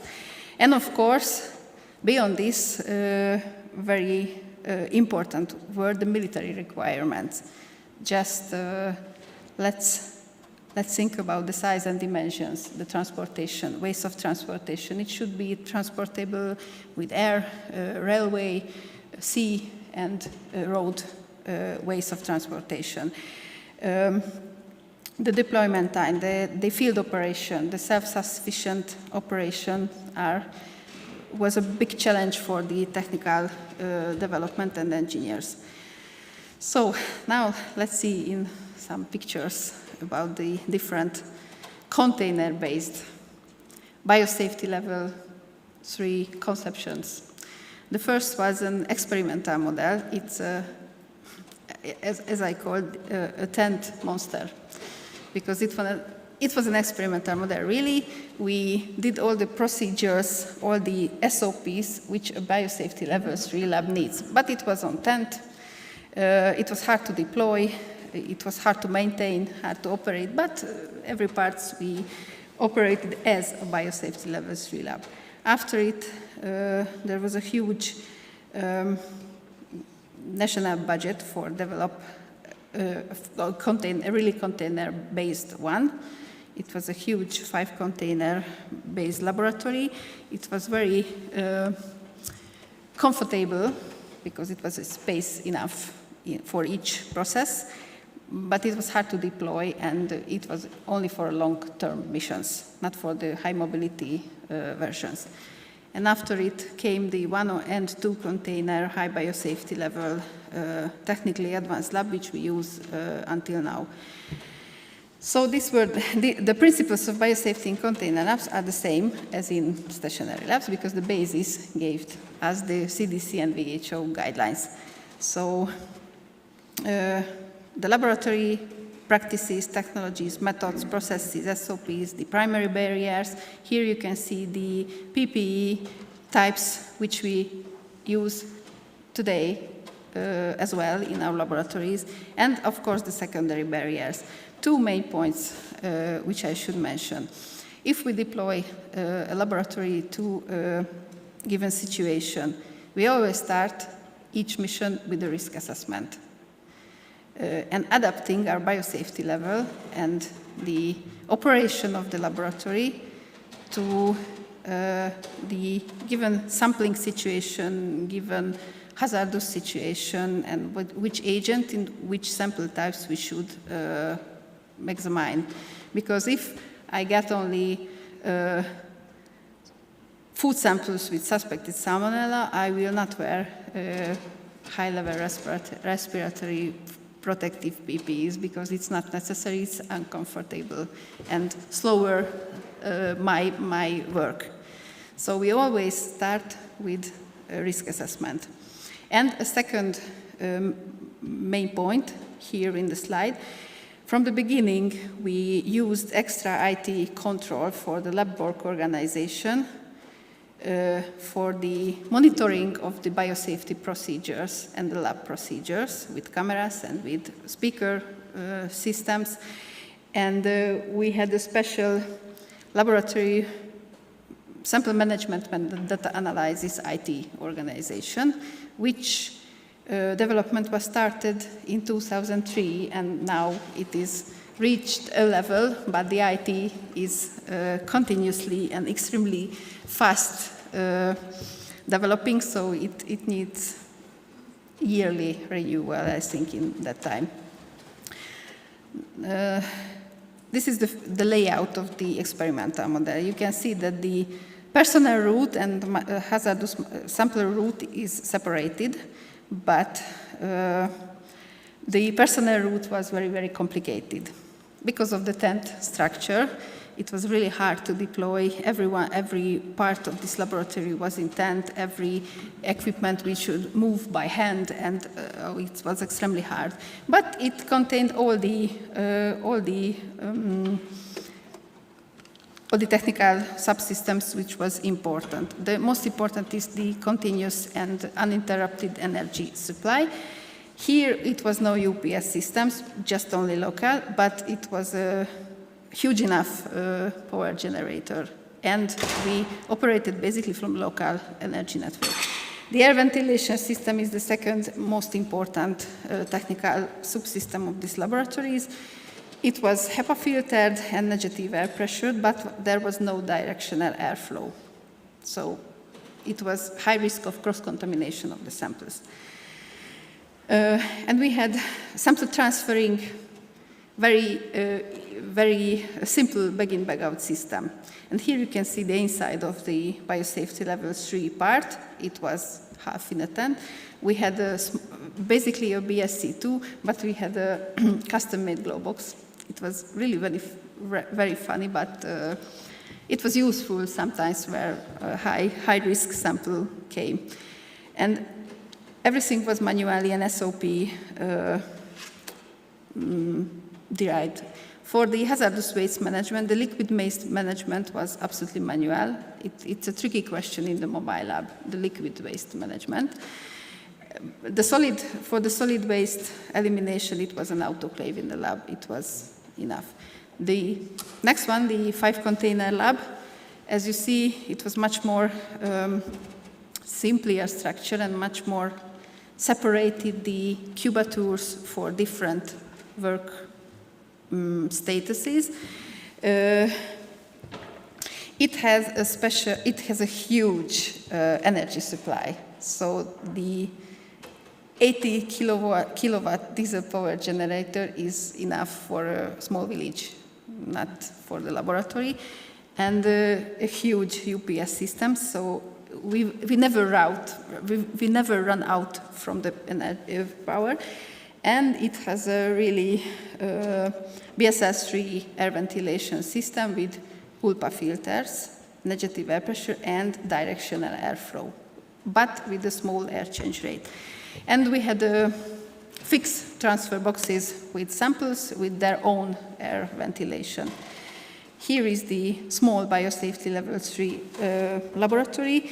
It has only, I think, 6 square meters, not more. But we had decon shower, we had all of the equipment fixed in the laboratory. We had communication system, IT-based protocol, lab work organization system, and so on and so on. And, but the hazardous waste, the liquid waste collection was even still in a manual way. And it was a BSC2 cabinet lab. And it came a high civilian project budget. And we were lucky to develop a really highly technologically advanced higher mobility laboratory in 2 containers. One is the biosafety, we just call BSS-3 container, but it's a BSF-4 glow box laboratory. You see that the engineering subsystems, the technical subsystems were all integrated and mounted into the laboratory container fixedly, not in deployable way. And it has an expansion area for the IT control communication, but the lab area is absolutely fixed. And much more simpler, the personnel and material route. And the sample transfer is occurring directly to the glow box, not to the laboratory area, but directly the samples go to the glow box from outside. And it makes absolutely a higher level of biosafety in this laboratory. Here you can see some engineering subsystems mounted into container, the power generator with high UPS capacity, the decon system. We had a hydrogen fuel cell for alternative energy supply, but it was not applicable in military transportation. So now we change that. And we had a automated liquid-based decontamination system, which not only biologically inactivate the liquid waste, but chemically too. So we don't need to transport the liquid waste with us. And it's a very, very small, 6 square meters biosafety level 4 glow box laboratory. The key element is the glow box, but it has integrated, automated, multiple decon systems, like finally the formalin vaporizer, the aerosol-based emergency decon, and so on and so on. And we have, for solid waste management, we have an autoclave in it. Finally, I would like to thank you for your attention with the short, really couple of seconds video about this capability. I hope it will start.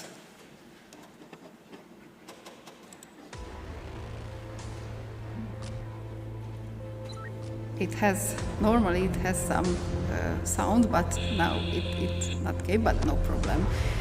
You can see shortly all the elements of this container laboratory. The glow boxes, working under the glow boxes, and the PCR lab part with small equipment. So thank you for your attention.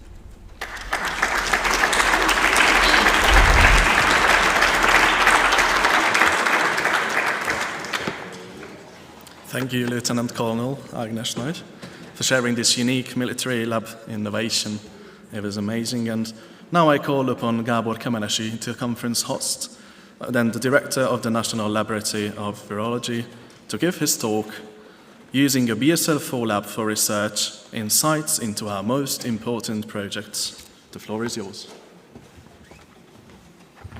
Thank you very much. So, as the host of this conference, we definitely had the idea to show you some of our systems we use to do our research. And also, I'm happy to introduce you some of our main research topics.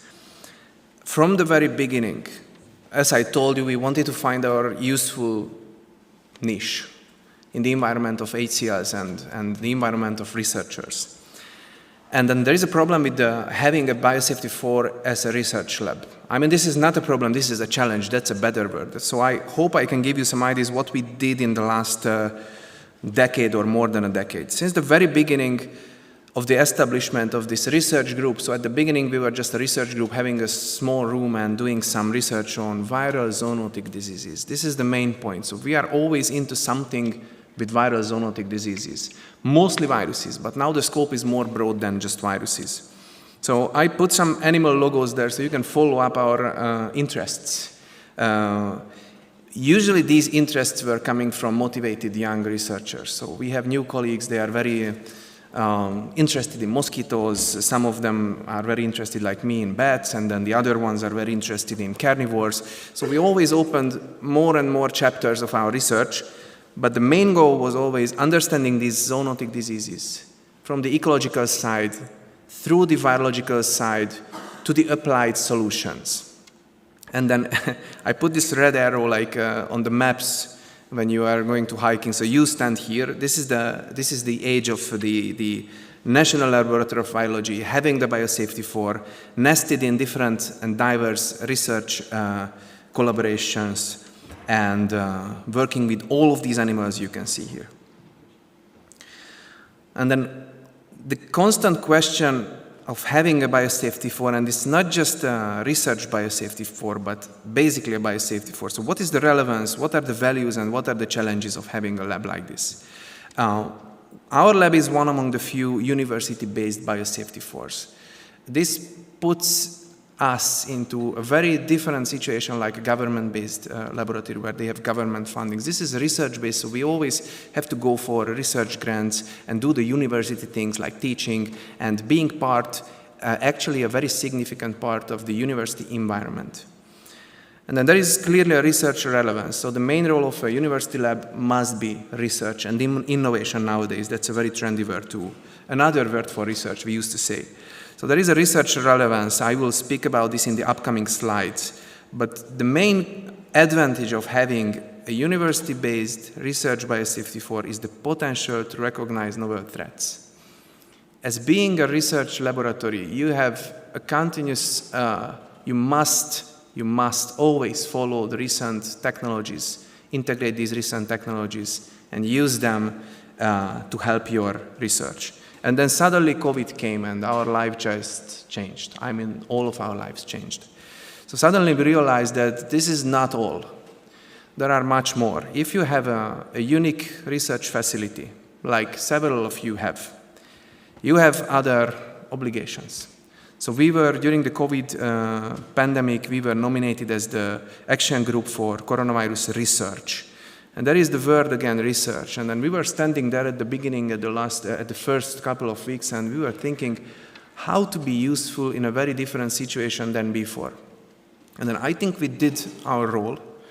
I don't say we did a great job, we can do more and better, but this always goes for research. So I'm happy to finish this period, but still this was a hard lesson that it's not just about university and grants and teaching, it's about other responsibilities as well.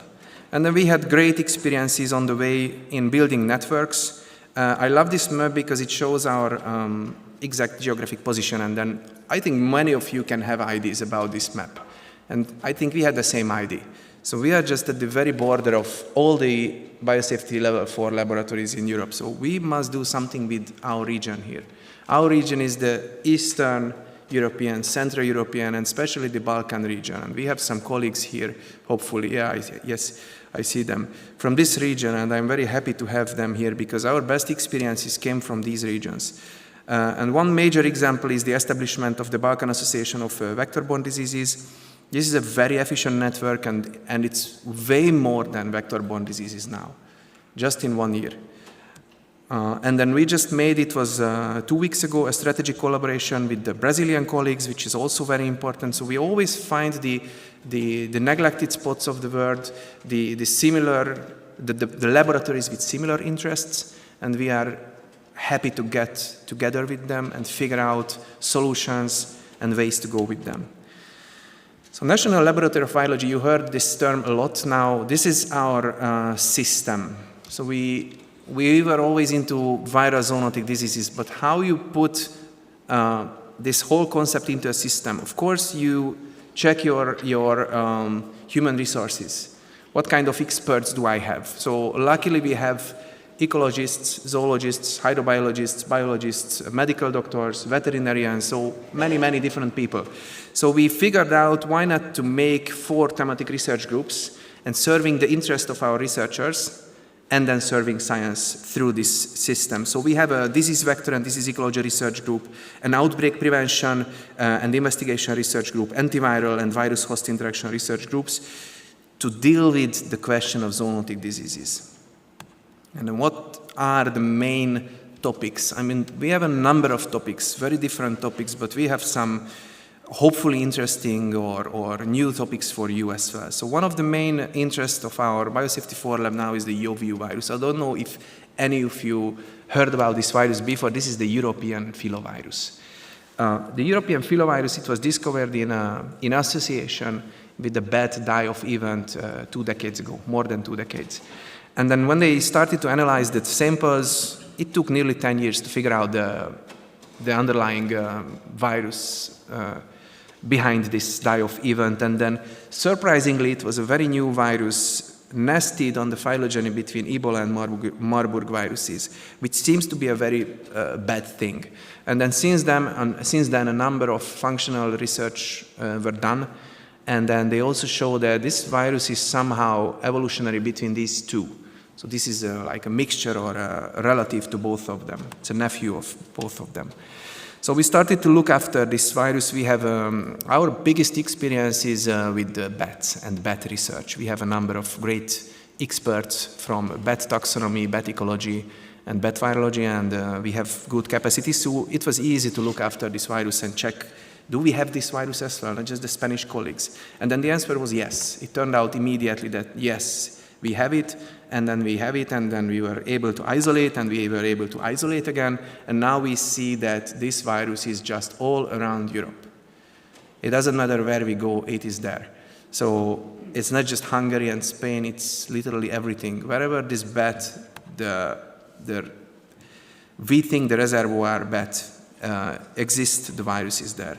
So we did a number of research, and still we do, regarding the evolution, the pathogenicity and therapeutics of this virus. The evolution is very interesting. I mean, for a bat virologist, it's not that interesting, because usually bat viruses are very strictly related to their host. And what we see so far is this virus can infect related bats in the same room, but not distantly related bats like fruit bats or rhinolophus bats, which are the reservoir of coronaviruses, important sarbecoviruses.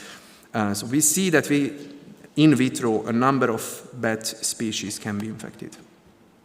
And what we know about the pathogenicity, that's a tough question.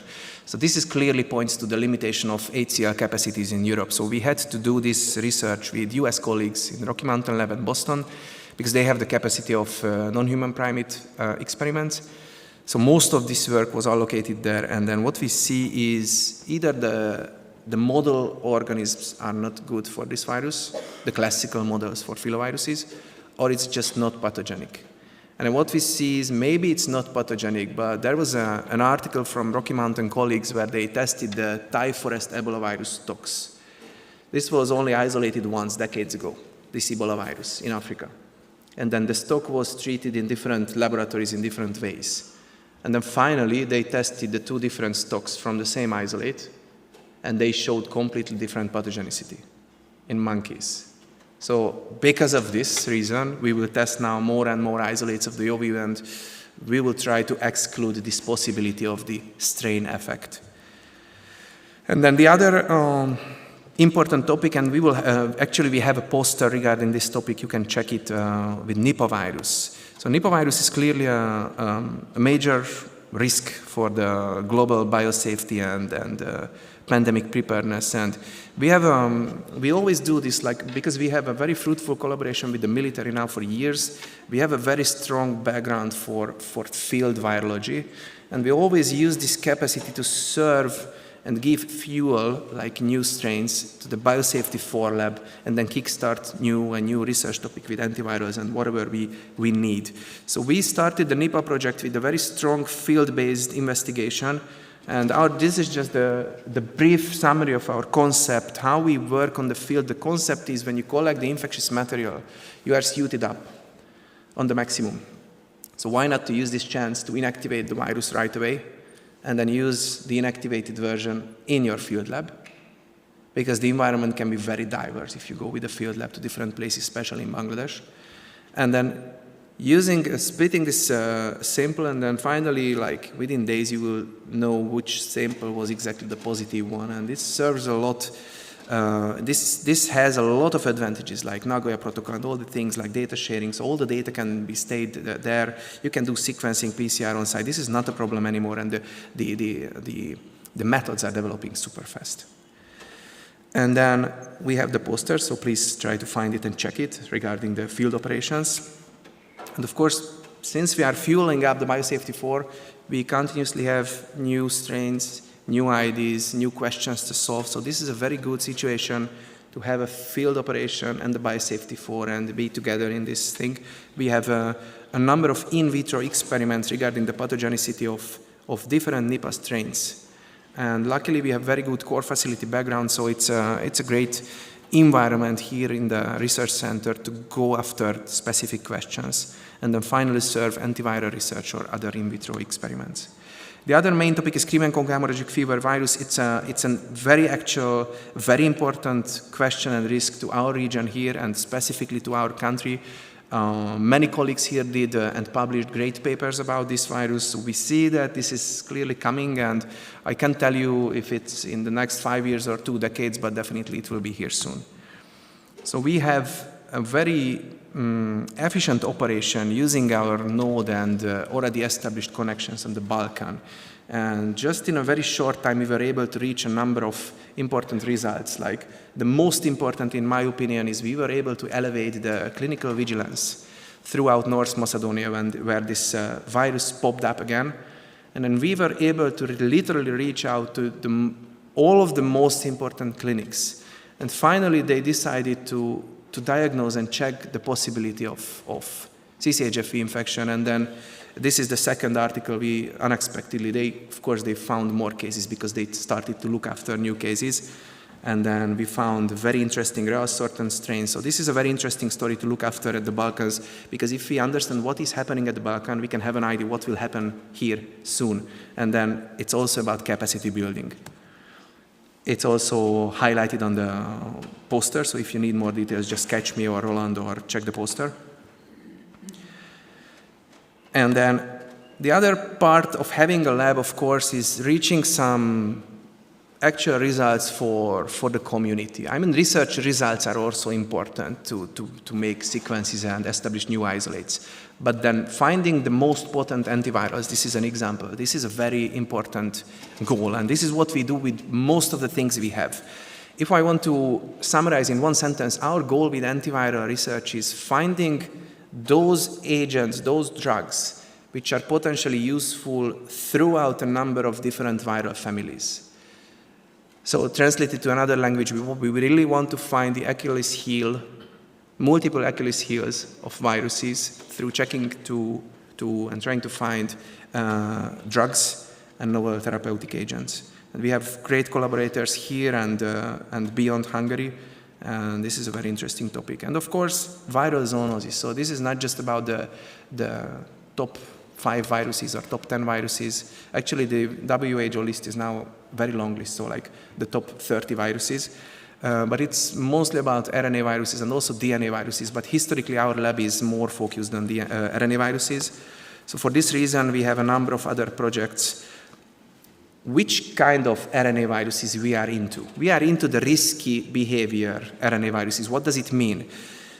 We are very interested in those viruses which are prone to recombination reassortment, like paramyxoviruses or coronaviruses. They are classical examples. We are very interested in those which are very into jumping between species. We have a number of projects with these kind of, and optimally they have a global distribution. So these kind of viruses can be used as a perfect model to understand future or soon to be here outbreaks and pandemics. It's just some highlights what we did. We were, like many other groups in the world, very into the origins of the SARS-CoV-2. We found a lot of relatives of SARS-CoV-1 and 2, but the most important result of this very paper is we found out that the evolution of these viruses is highly connected to the ecology of bats. So we only found the risky recombinants and the very close relatives of SARS-CoV-1 and 2 in the northern part of Vietnam, where they are actually doing the hibernation. And we have other supporting data to this direction, that hibernation for viral evolution of bats is a risky chapter. And then there is another one with canine distemper virus, which is not a human pathogenic virus, but it's a perfect model to see what are those paramyxoviruses are doing out there, who have already a global distribution and who have nasty, very different genetic variants, do a lot of species jumping. So now we use canine distemper virus as a perfect and a very promising model to understand paramyxoviruses better. What else I have here? Of course, coronaviruses. We are testing coronavirus screening, trying to isolate, trying to understand them, and trying to assess the risk of coronaviruses. All of you know already that human ACE2 receptor using coronaviruses from bats are not just related to Asia. Russian colleagues published a paper, and then we also found one in Algeria. So they are all around us, and they can show some very interesting behavior. Like, I don't know if you followed the animal outbreaks, but we were devastated by a new human coronavirus, and then cats were devastated by a recombinant coronavirus in Cyprus, which was then transferred to other countries as well. This is a great example to show that these viruses are just don't respect borders. So if they need, they will catch some pieces of canine coronavirus, some pieces of cat, some pieces of whatever, and then they can be a real challenge for animal health or human health. And then we found a very similar, very interesting coronavirus just here in Hungary in fox samples, and surprisingly this coronavirus had human, rodent, red fox, canine-originating pieces of the genome. So they are really into recombination. This is my last slide, just to show that there are endless opportunities for viruses to change. So our goal is to understand this change and be ready for these surprises they have. Thank you very much.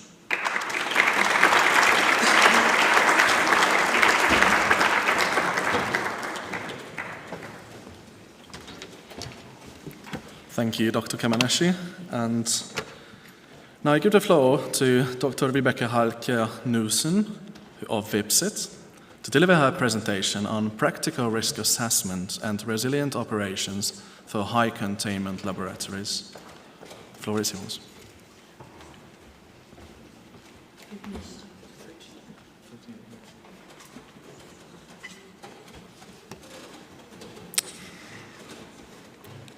Resilient operations.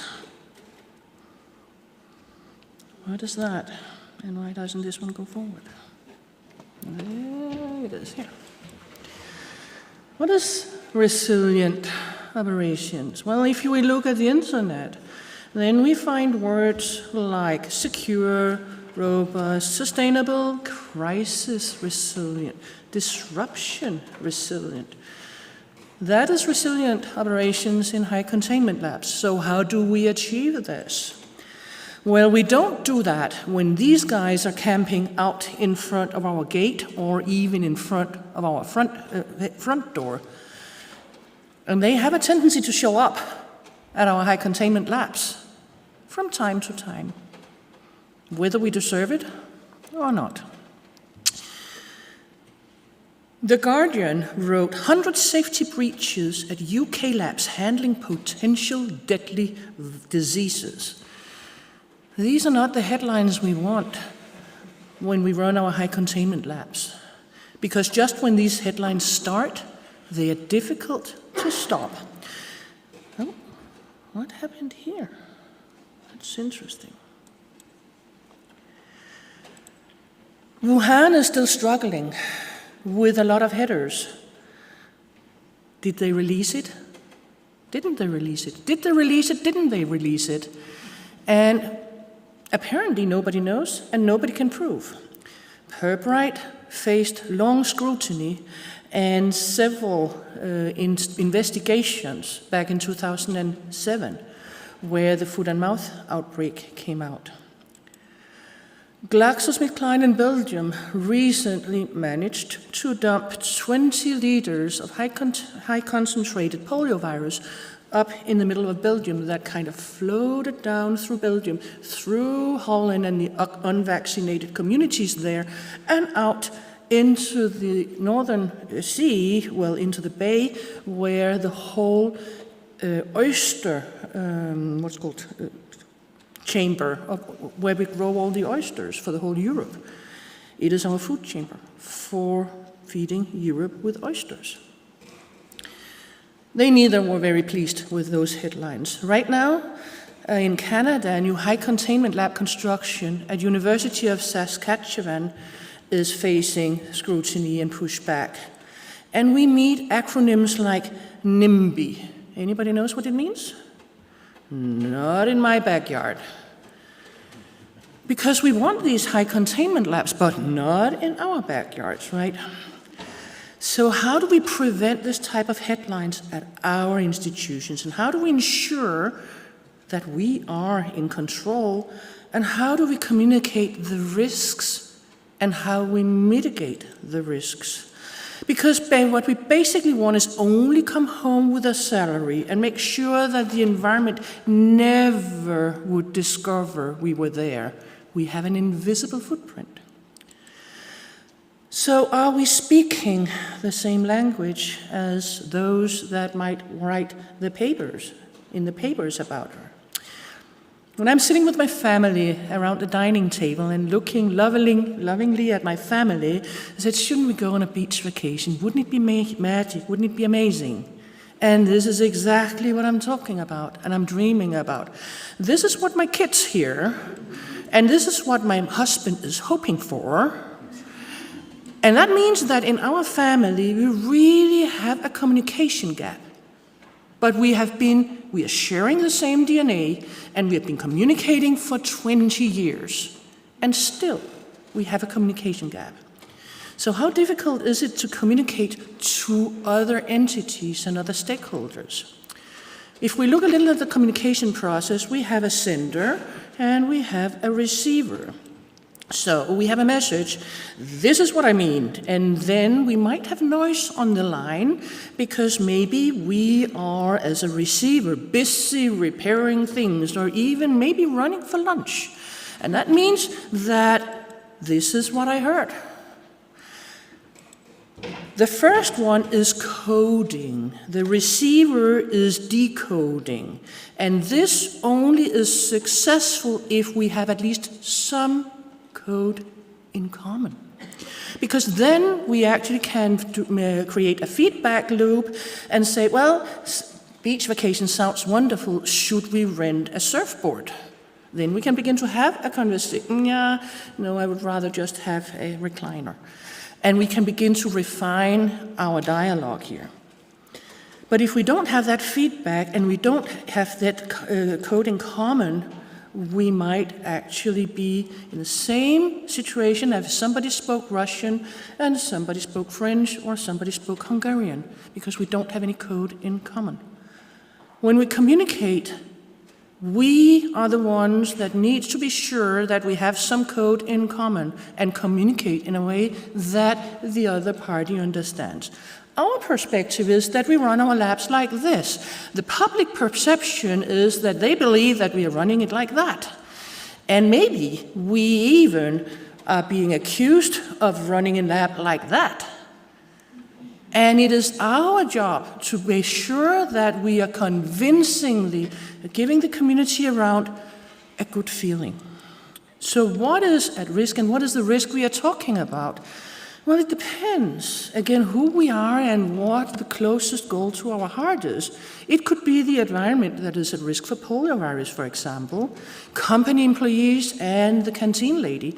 The production staff we might impact or even kill, they can bring it home to the family. The humans and the animals on the outside might be a risk. Our reputation, customer trust, information loss, revenue, and even continued operations might be at risk. What risk are we communicating? And what is the risk of crossing the road? That's an easy thing, right? Because we all cross the road all the time. But even there, we need to get more information about what is the risk, about what are these conditions before we even can decide about what is the risk of crossing the road. Also in Vietnam.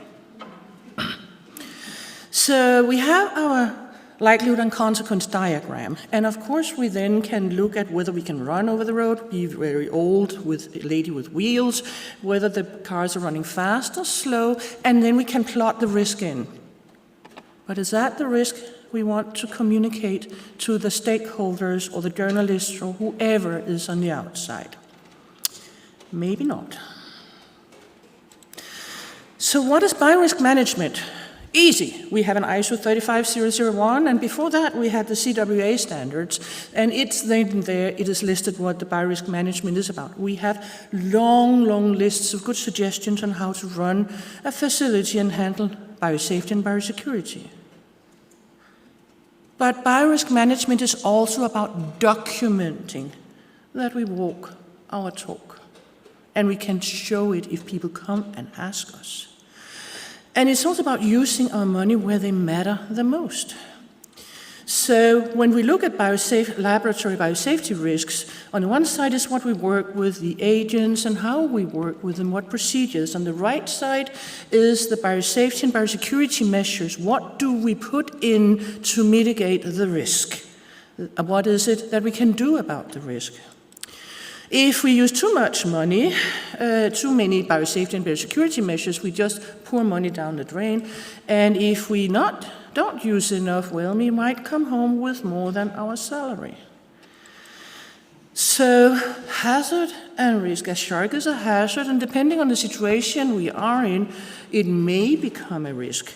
if we are in an aquarium, or whether if we are pretending to be a lunch pack out in the pack of sharks. Two very, very different risks associated with the same species.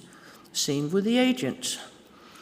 It is not a risk before we have a situation. And if we take the shark to put into a desert or into a rainforest, the shark becomes way less dangerous than when it was in the water. This is one of the reasons that we also want to repeat our risk assessments, because when we get new biosafety cabinets or our HVAC systems gets very, very old and not as efficient anymore, our risk changes.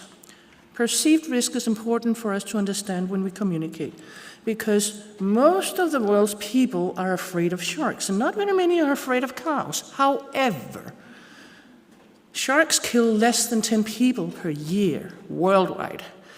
And more than 20 people just in the US are killed by cows. But they are kind of nice, we like them, and they're not as exotic. Same with Ebola and tuberculosis. 25,000 dead people of Ebola.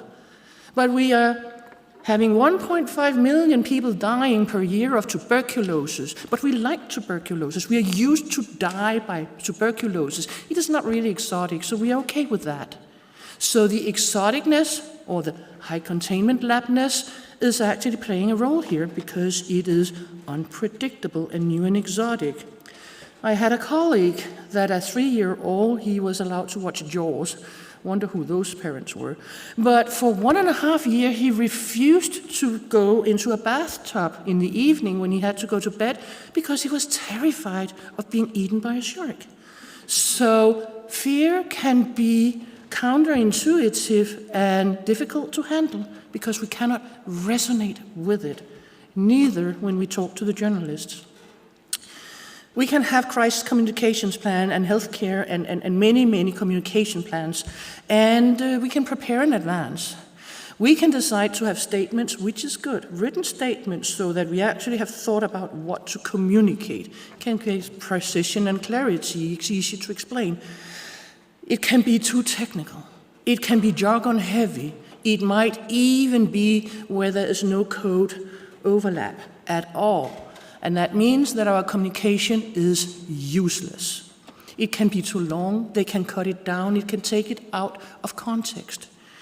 We can also use pictures and visuals, and it will give a quick understanding. But some pictures and visuals might actually need a little text to help and to understand and interpret it correct. But it might help bridging the communication gap. So words can be impressive and overwhelming.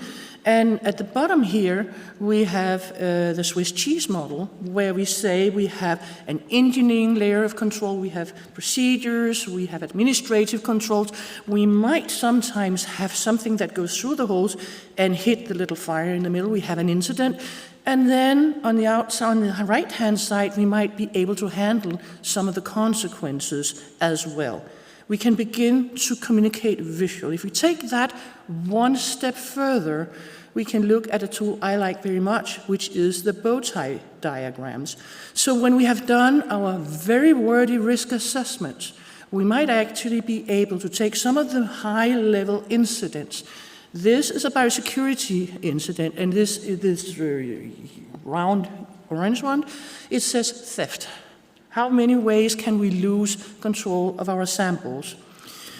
We can have a lot of clotheslines we hang up here, and we will hang towels in the clothesline. The top up here at the top says envelope integrity of the house. We have doors, we have windows, we have other things on each clothesline. We can have our towels that say bars, intrusion, shake detectors, we can have locks. And all these towels we can hang up as different ways to mitigate the risks. We can even have clothespins in different colors, green for very strong, red for weak.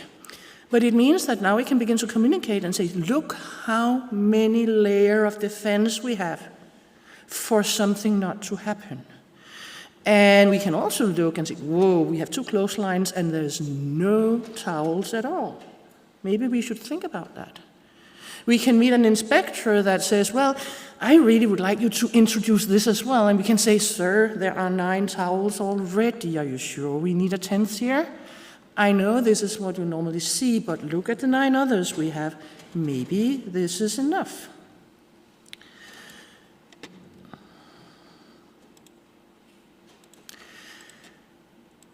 There is a paper that I think is helpful to read about this, about bow tie.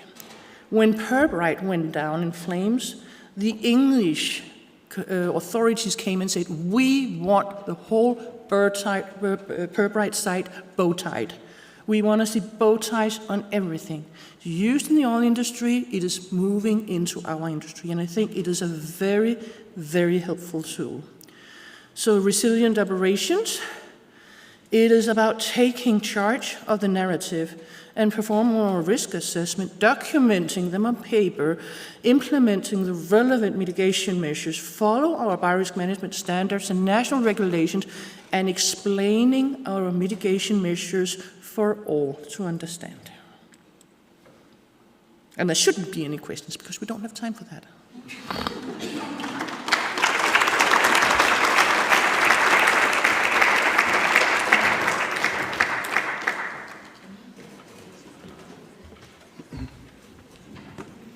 Thank you, Dr. Whips, for outlining these practical strategies. And now I call on our next speaker, Professor Kurt Zetluka, from the Diagnostic and Research Institute of Pathology at the Medical University of Graz, to present quantum-resistant cryptographic technology-based data repository for high and maximum containment laboratories. The floor is yours, Professor.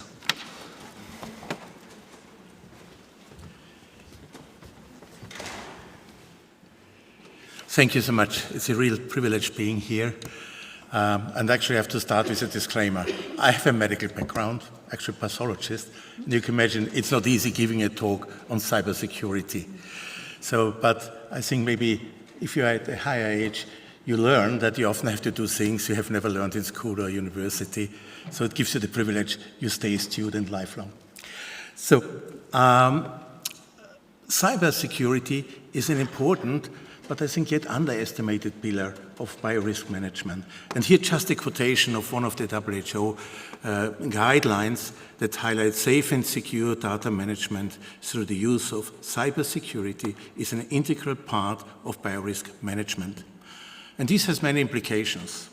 It has most likely the access control and surveillance, but all the management of the information that is generated in the laboratory on the pathogens, on the phenotypes, and also where they are stored, on the provenance, how they were processed, how they were disposed and inactivated, the research protocols, but also the operation of the building, because if the building maintenance fails, all the biosafety collapses.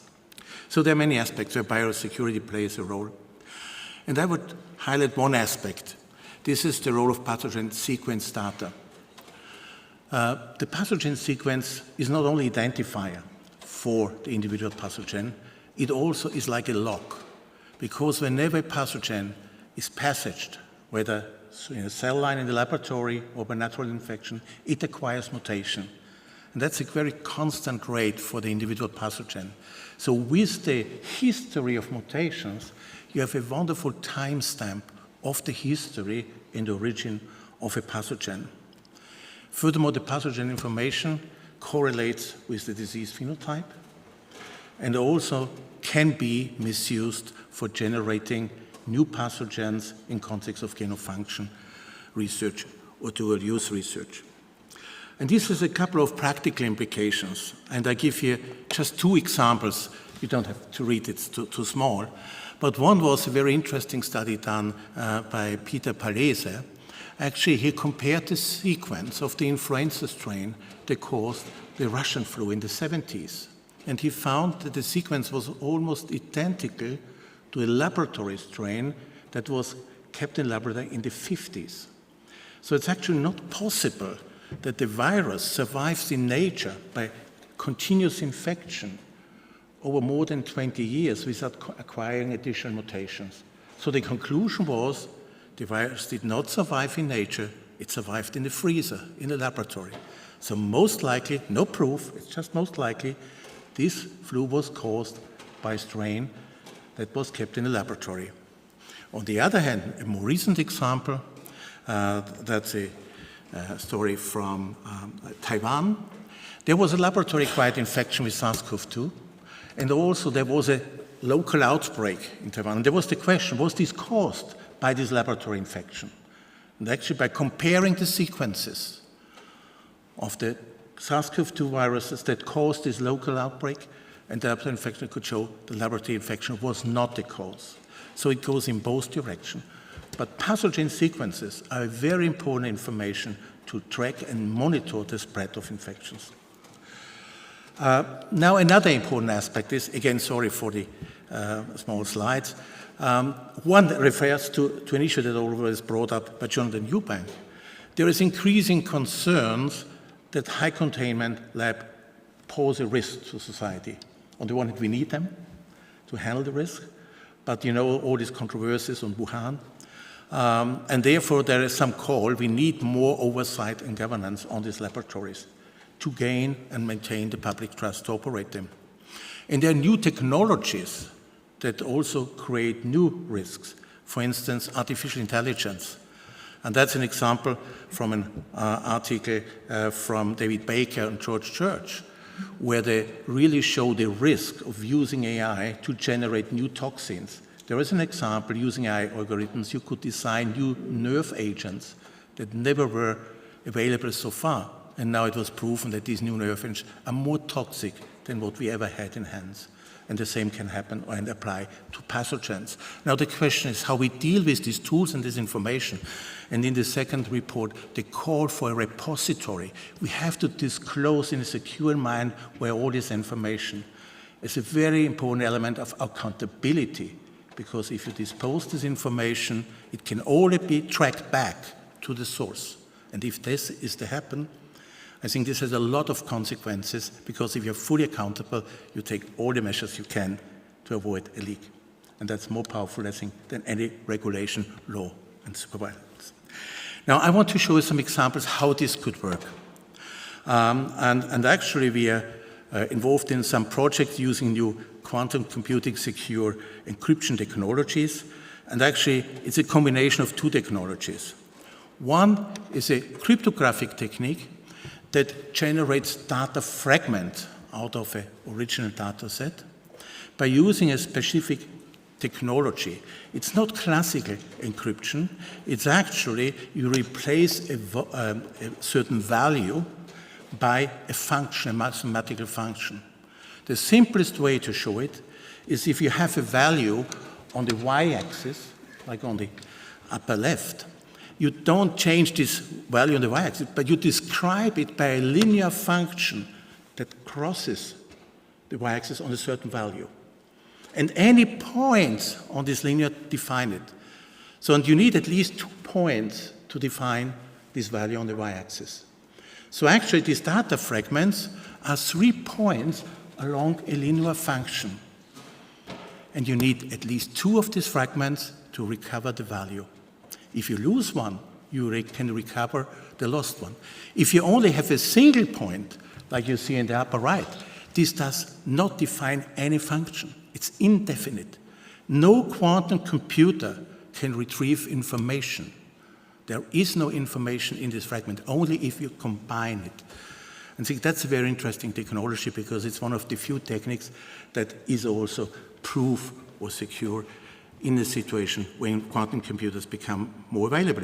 And you can use other functions, or the linear, like a parabola, then you need at least 3 points to define where this function crosses the y-axis. And this you can extend to up to 26 data points at the moment by using different mathematical concepts.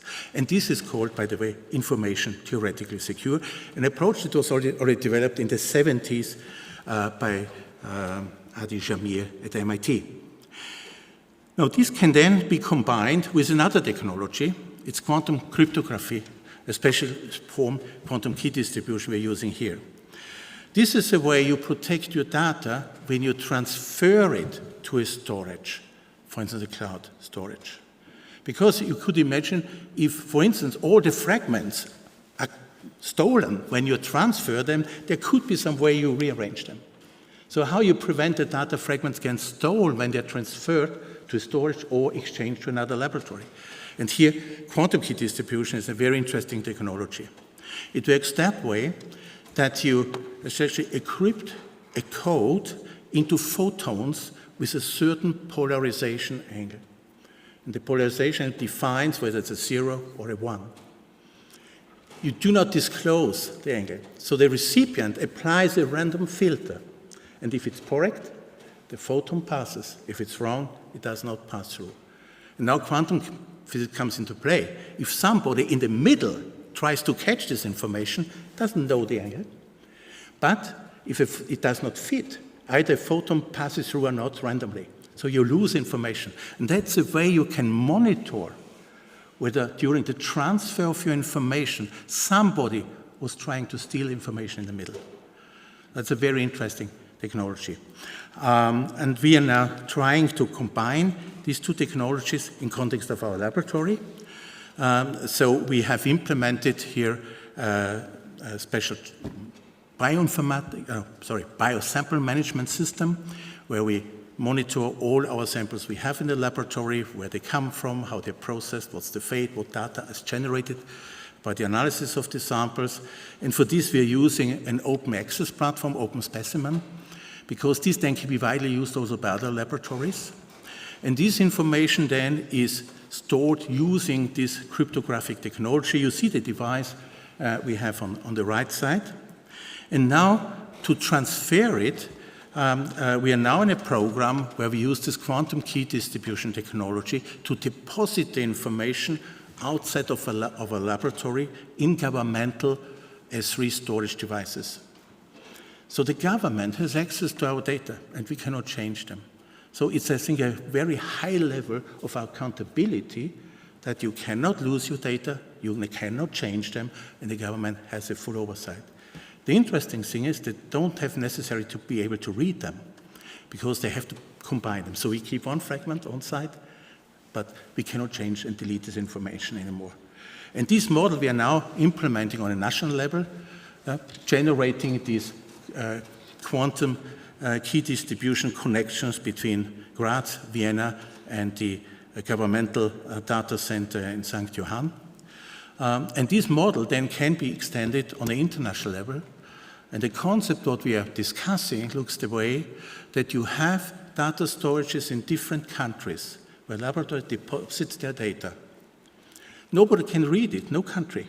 Only if there's a multinational agreement that available fragments are combined, then this information becomes disclosed.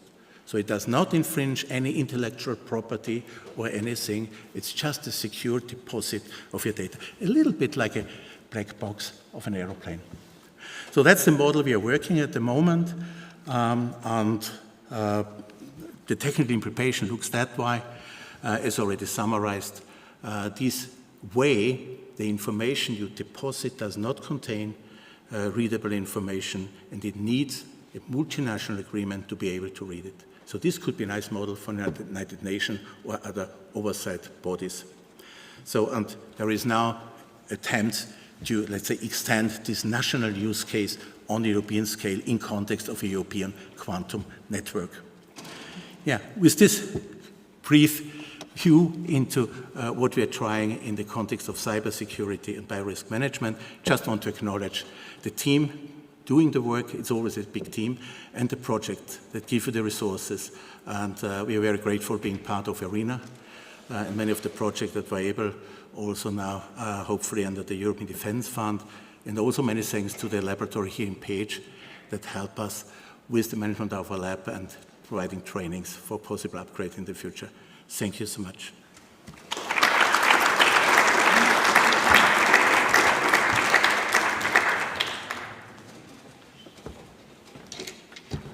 Thank you, Professor Zatlakal, for the cutting-edge cryptographic solutions. And now, ladies and gentlemen, I'd like to conclude this session with the presentation of Mr. Dusan Rajcevic, who is a Senior Business Development Manager at the University of Technologies by Donaldson, and he will hold a 10-minute sponsor spotlight now And during this segment, Mr. Rajcevic will introduce the latest developments and solutions offered by Universal's technologies by Donaldson and how they can support biosafety and biocontainment efforts in both academic and industrial settings.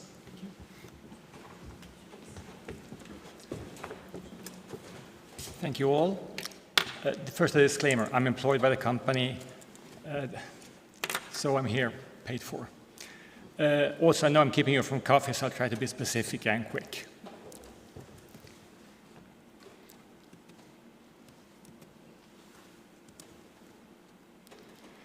So defining biosecurity. What is biosecurity in our world, and how do we look on it? So it's a number of things. It is prevention and control. It is agricultural and food safety. It is public health.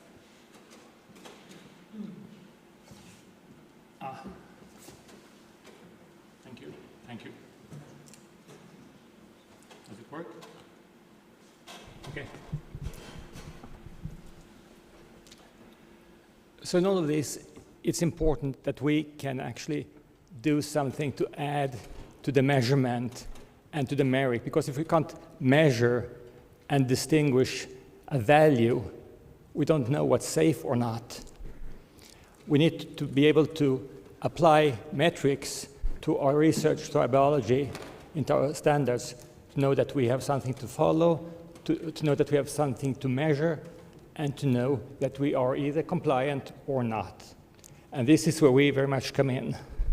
So in short, biosecurity is a multifunctional approach to managing biological risks, to health, agriculture, and the environment, ensuring that biological threats do not cause harm to people, animals, or our ecosystem.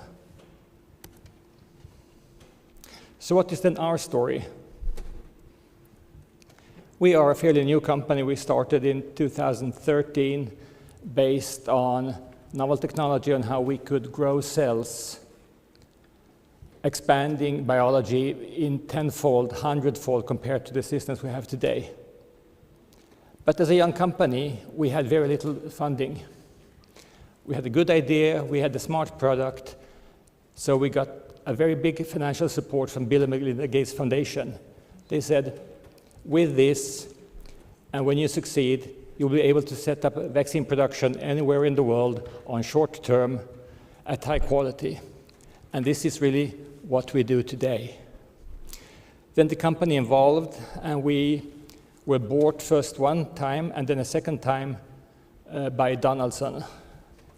Donaldson is an American company with some 14,000 employees and some $4 billion in turnover, specializing in material technology, in filters, and in special surfaces. And this is why they included us in their strive to improve their niche in biotech business, because that's where they believe the future is.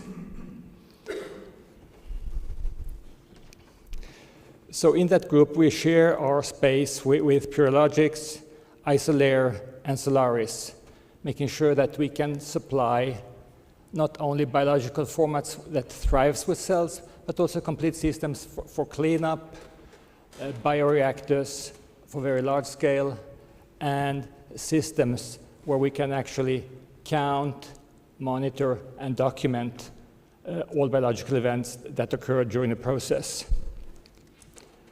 And with this, we are also now present not only in Europe, where we are founded, we are also in the US, Asia, and in India, which is part of Asia.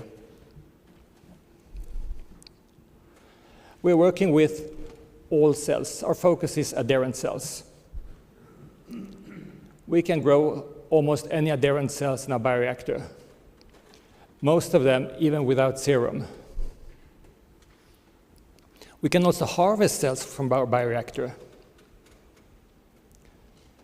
We have developed complete processes in scale-up, so we can use one small bioreactor to see the next one, so going from half a square meter all the way to 600 square meters, making sure that we can contain the same cell population throughout the complete seed train without any selection of cells.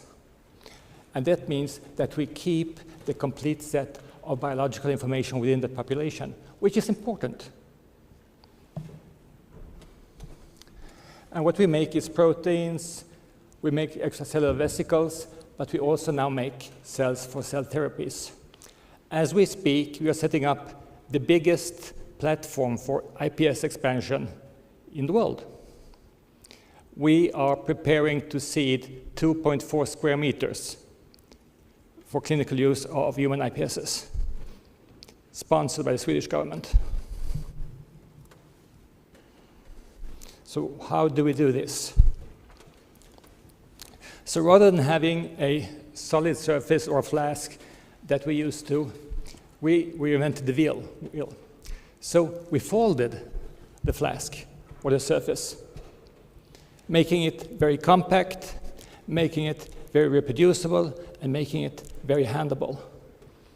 And depending on how many rotations we have in a bioreactor, we have the equivalent surface, reaching from 0.5 to 600 square meters. That is very heavily tissue culture treated. So the cells will attach easily, and then will then be fed continuously.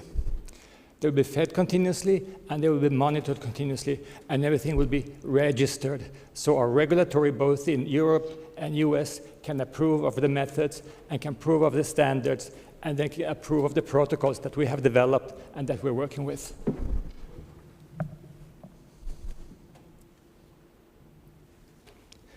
So to manage all this, we have then also developed control units that will actually monitor the pH, oxygenation, lactate, and a number of additional parameters that we can add, making sure not only that we get enough cells, but also that the growth curve and the growth conditions are equal to our standard and reproducible, so that we know, in fact, that when we get the cell, it is indeed the same cell that we started from, with all of its genomic functions, but also of the phenotype that's in there.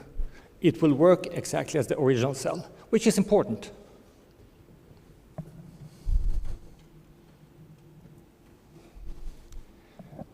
And in doing so, we then not only did we go from small to big, but we also made it automated. So we have incorporated also cell harvesters. There were no cell harvesters available, so we built one. And this is how we work. When we encounter a problem, we find a solution, and that is the scientific part. So we now grow cells in large number, we expand them, and then we harvest them the same way over and over again, and that is how we create reproducibility.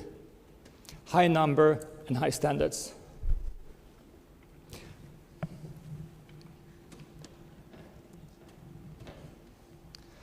So how does this relate to biosafety? Does it? It does. So prevention of control. We provide systems that are continuously controlled, monitored, and where data is given on a regular basis to the operator and to the regulatory. We can set standards, we can set limitations, and we can make sure that we follow the standards and limitations that we set as a company, but also as regulatory bodies. We enable the regulatory bodies now to set standards because we know how to measure. We know the quality of the cells. We know the origin of the cells, and we know exactly how the cells should grow to get to the next level, monitoring the whole process. We are available in human for vaccine, for cell therapy, but we also do a lot of vaccines for animals. How many of you had the salmon for lunch? Almost all salmons are nowadays vaccinated.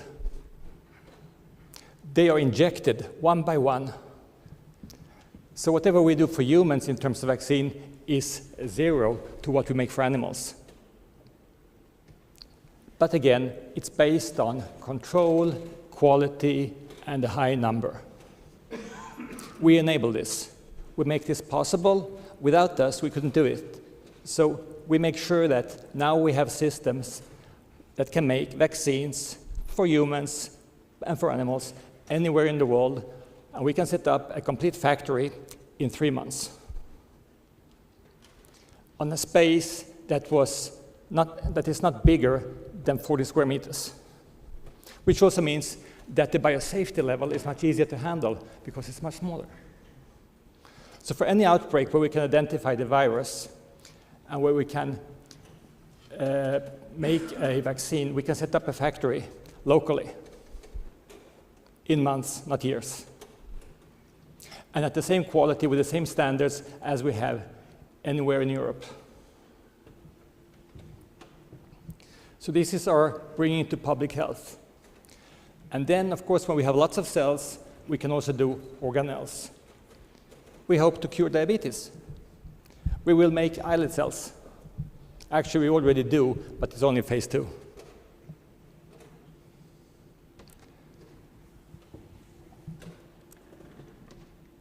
So again, we are scientists. We're not the best salespeople in the world, but we're good scientists. So what we do, we identify challenges, and then we develop solutions. And the solutions we develop are to be general, to make sure that they work on biology, maintaining the origin of the biology. We don't change biology, we make it workable. We keep the genotype, we keep the phenotype, we just make more of it, making sure that we get what we need for our research and for bioproduction. That's safety, and safety is important. We need to know that we keep the original material safe and the properties of that material. And for that purpose, we have spent a lot of time, lots of effort, and come to a solution that we strongly believe in.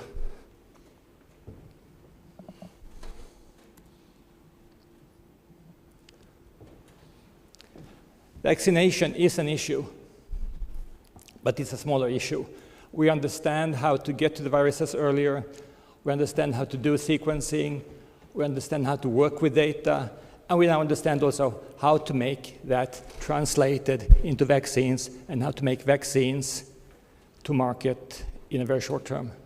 We are part of that chain, not the big part, but a very important part.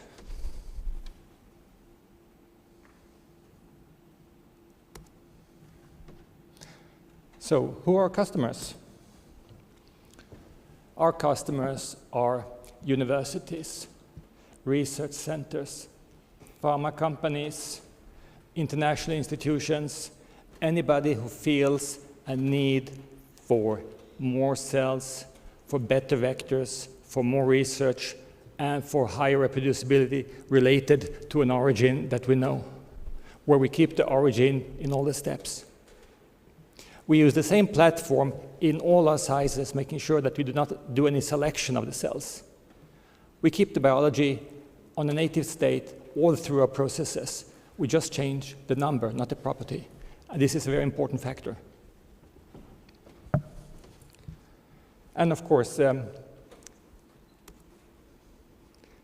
just knowing that this is a short introduction and we have important things to do over coffee, I would just with this like to thank you very much for being here and for paying attention. Thank you.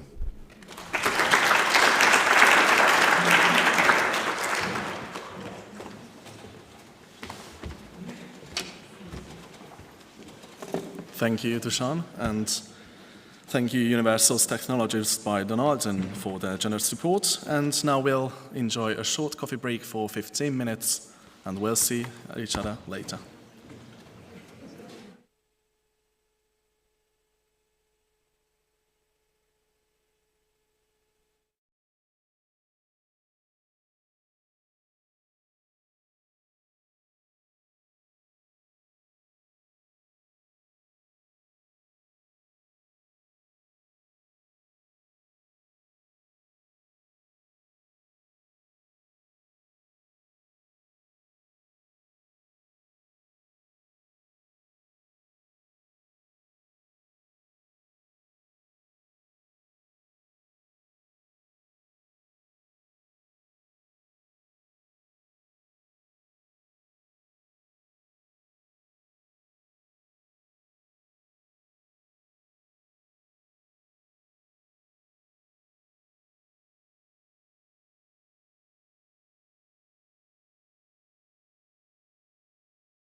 Ladies and gentlemen, we are continuing our program.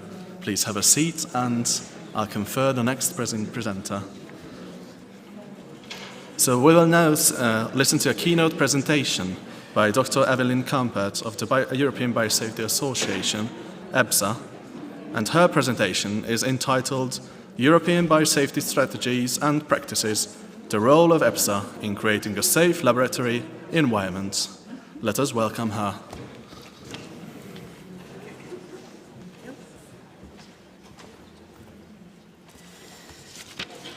I have a lot of paperwork here. Okay, thank you so much for the introduction, and there's still audience. This is amazing, after such a long day. First of all, I would like to express my sincere gratitude to the organizers to invite EBSA at this excellent conference with very interesting talks. To be honest, for me personal, it's an additional present to be in this high containment area. This is my topic as well. So it's very useful to be together and to talk together about possible cooperation between EBSA and the Hungarian group. So let me first start with the strategy of EBSA. Last year we defined some new objectives to work on for the next couple of years. And the first one is to encourage new members from all over Europe countries. Because now at the moment most members are from western part, Belgium, the Netherlands, from the UK, Scandinavian countries, but we are lacking members from the southern part of Europe and eastern part. There are some, but there should be more to have more diversity. This morning already we heard about the profit of having people from different countries, from different cultures, from different habits in laboratory, and we can learn from each other and we can share knowledge. So that's one. The second one is to provide home base to biosafety professionals new to the field.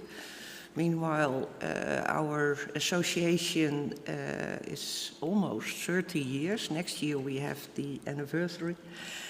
And there's a lot of senior people, meanwhile, and we understand that we need to share knowledge and to have programs for the beginners in biosafety. Not the younger ones per se, but more the people who are starting in the biosafety professional. Further promote active involvement in EBSA because it's meaningful to join also the working groups, and each year we do have some open position, and for members it's open to be elected in these working groups, which give you involvement in EBSA as well as it give you a lot of opportunity to expand your network. Culture liaison with partner organization. I come later to this, the European Committee, it's Commission, and international organization. Further development of EBSA resources. For example, the website, we have a new working group. I will show you later. We installed since a few months the e-library, which gives members the opportunity to see the previous online courses with reduced prices. Because it's a pity. A lot of people are investing a lot of energy to organize this, and then it's only for one moment. So we decided for creating this e-library. Shortly, the management structure of EBSA, as you can see, EBSA Council, which is about the steering committee. This morning you saw our president, Dr. Åsa Björndal, and as I understand, she's still somewhere in the clouds. She's watching us in this live situation. Such a pity she couldn't join us today. Then we have the EFSA Administration Office, Jürgen Pleissen with his team of To Impact. Without them, we couldn't do all this work. And then we now have 3 working groups, the conference program working group preparing the scientific program for the annual conference, doing some seminars, the Thursday seminars. It started on Thursday and still called Thursday seminars, I don't know why. And we have the very important one, the education training working group preparing the pre-conferences of our the pre-conference training and a lot of online training. And they did a huge job during the pandemic when we couldn't offer our members any come-togethers like conferences. So they prepared a lot of training, online training, and still it's there. And the e-library I mentioned before. And pretty new or reinstalled is the Information Communication Working Group. They are working on the website, preparing a social media strategy. We are now on LinkedIn and we are on Facebook. So to have more opportunities to share our information. And they are fostering also our internal and external contact with other organizations. Focal points on specific topics. I come back to this later. And we have 2 projects. One is at the moment the animal bylaw.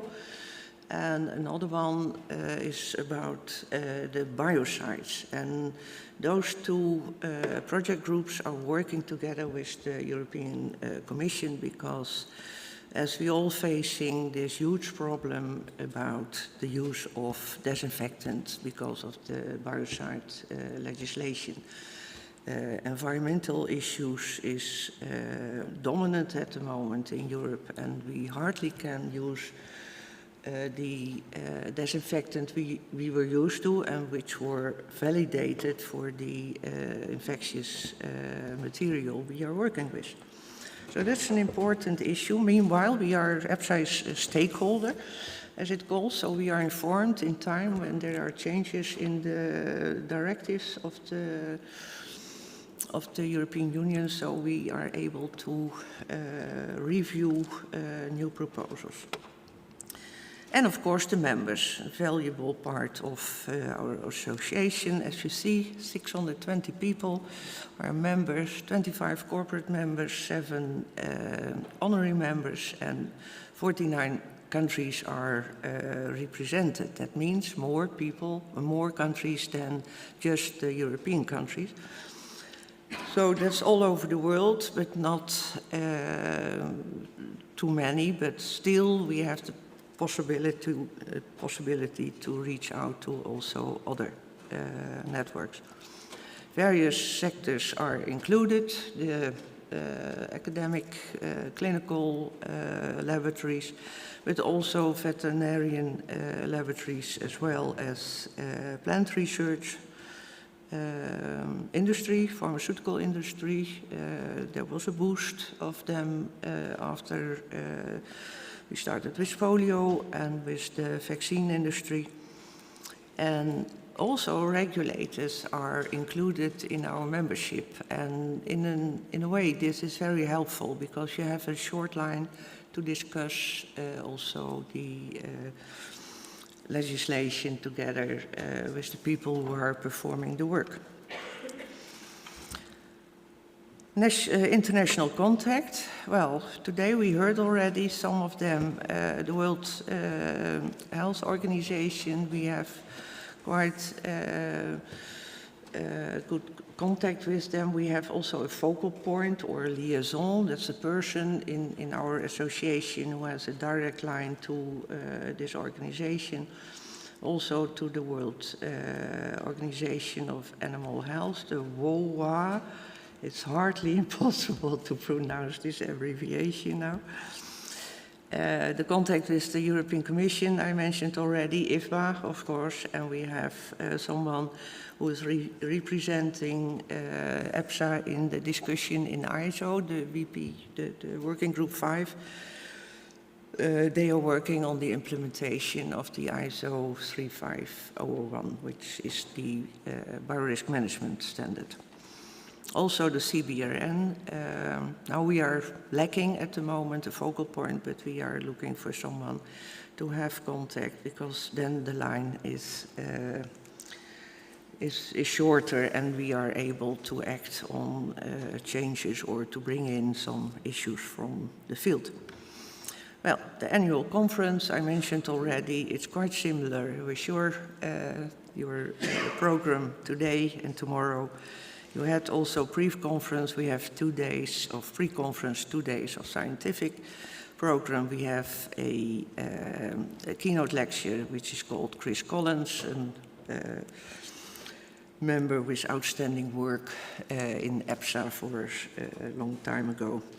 We honored him each year. We have the AGM, that is, well, not the funniest part of the meeting, and you should discuss the bylaws and you should discuss the finances, but this year we will do it online. So this will help us to make some more space in our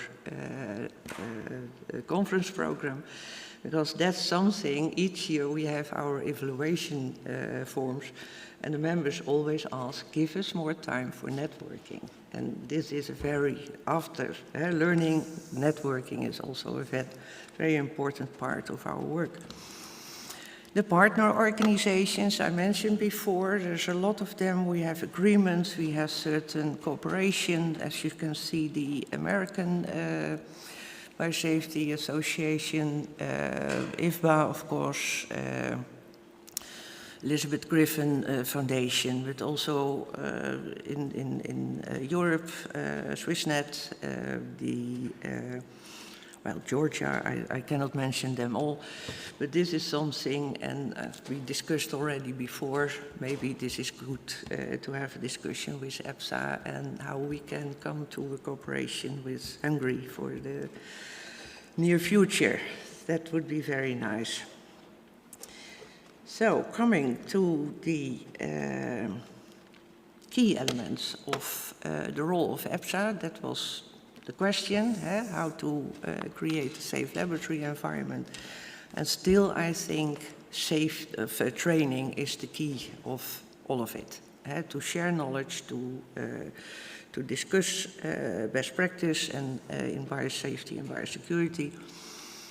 The intermediate contact with the members from all over Europe to promote cross-pollination of knowledge and experience. And to be honest, I'm using this word, cross-pollination. I did a lot of BSL-3 training in my previous job. And when we hadn't enough students, we invited students from other institutes. And to be honest, that was the best course always, because then you are sharing. There are different cultures, different habits. People are asking, why are you doing this? And that's exactly what's happening in EPSA, where you have so many people from all over the world, and it's very valuable. Discussion partners of European legislators, what I mentioned before, legislation is part of our work. We have to deal with it, and then it's good to have a short line to the legislator. Spider in the web of the international bodies.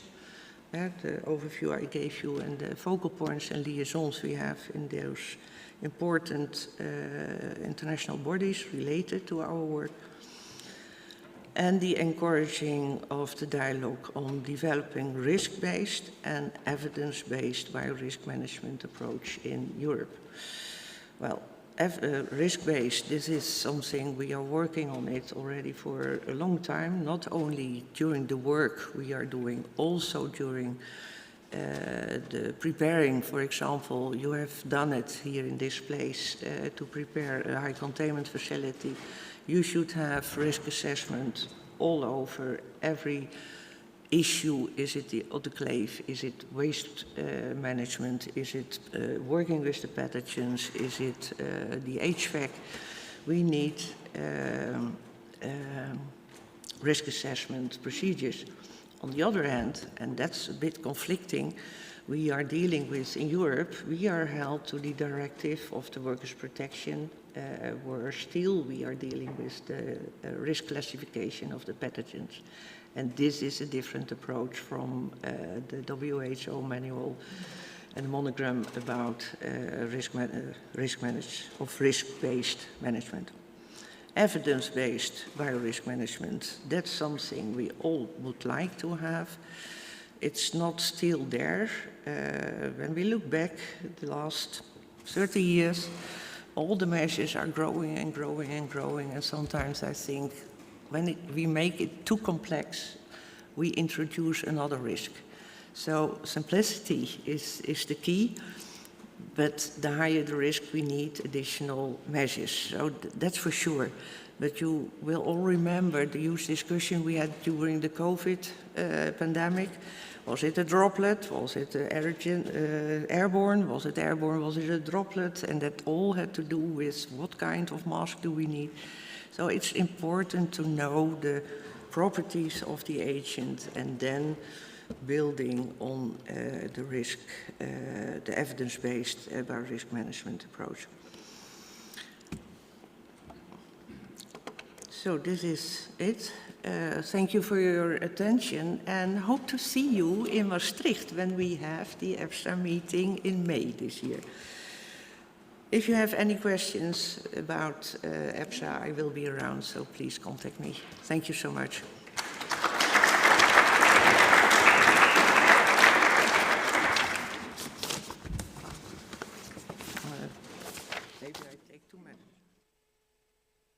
This is the thing I need. Thank you, Dr. Kampert. And now I give the floor to our next speaker, Mr. Peter Szabó, also from the National Laboratory of Virology. And he will discuss enhancing biosafety and biosecurity in a high containment lab, a psychological approach to improving the training of laboratory personnel. Mr. Szabó, the floor is yours.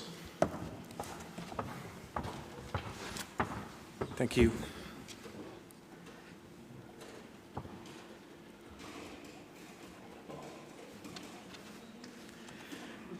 Good day, everyone. When we are pushing the boundaries of science, let that be virology or medical science or biotechnology, we are dancing with immense danger. And the difference between the next great discovery and a potential catastrophe lies in the integrity of the systems that we build around us. And us scientists must remember that we are part of this system too. So what we did is to try to figure out the human factors in biosafety and improve the existing training protocols based on that. So we asked the question, how can we improve trainings based on the psychology of the laboratory workers? So then we looked at the lab, we looked at the training protocols, and we looked at the scientists, wondering what's going on inside their head. And this is how we built the question. The population was laboratory workers who have been exposed to laboratory work. And then we compared this to the existing training protocols on high containment labs, and the outcome was teaching and education, so we could see what the training protocols have already embedded them and what they do not have, and they maybe should have. So this way, we could see the whole story from the beginning to the end. So we screened 1,150 studies, and we found 25 on the training protocols and 32 on humans, resulting in a 57 final study count. So what are the main challenges for biosafety and trainings? Obviously, the human factors, because it's hard to adhere the training protocols. Then, if you look at the high containment labs, the performance and the physical stress is higher, and this can lead to increased error also. And the continuous adaptation to the changing rules and regulation is hard to keep track of. There is a personality scale called openness to experience, and we don't know exactly whether scientists are good in changing around their habits, which is needed for the labs. And one more important point on this slide. What we are trying to avoid here is the cookie box and the Chinese food. Side note, this is not taken here, this picture. So we should really pay attention to these details. So we designed the system to see what's going on exactly. If we look at the psychology of laboratory workers, we can see that we are, I can't see my mouse. Give me just 1 second.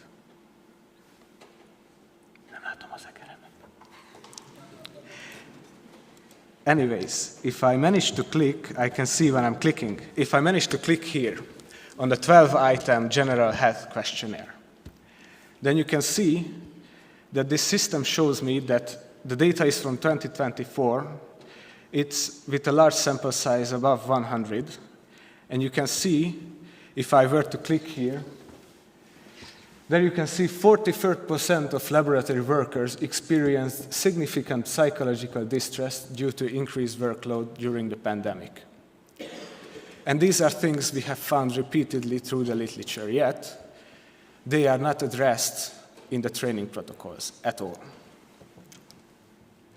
So considering the next slide, it came to our attention that it's the institutional code of conduct that's been written into the studies, into the peer-reviewed literature, much more than the actual existing training protocols with their names. With regards to incident reporting, it's the same case. Institutional incident tracking system is the most widely used. And with risk management, the same. So if we look at the theories about what happened in Wuhan or what not, maybe we should cite into the literature more the training protocols and get a synchronized protocol across everywhere so that we can defend ourselves if the need be so against such claims. If we look at the biosafety challenges and the recommended solutions for biosafety, we also designed this system based on the extracted data from the literature. So if I were to click on any of the challenges right here regarding biosafety, and maybe I could click, it's in 2019, I could also click 2019, you would see the challenges for biosafety for 2019, and you would get, if you click on the challenge, a solution. And maybe later, when the literature is up to date and up to speed, we could share this resource with others so that they can both see the challenges and the potential solutions that we have to offer. It's quite tricky with biosecurity, because if you do the same, it can and will be used against probably the laboratories. But maybe with the new quantum coding, perhaps the information could be exchanged between level 4 labs. So what we found is that the cognitive load is heightened on the laboratory workers because of the increased stress, the mental exhaustion, and burnout. And what we can do for the trainings is actually quite simple. We could implement and educate about stress management and streamline the workflows. This is for documentation, because it's an excessive part of the laboratory work. And if you can speed it up, the scientists will not burn out so quickly, at least in theory. And then the cognitive resilience strategies should also be talked about in the training material. But this leads us to the next important point, which is fatigue. In every single month, on an average of 4 days were significantly impacted because of the overwork during the pandemic in laboratory workers. If you look at the high containment labs, these are 4 days where you're not performing at your best.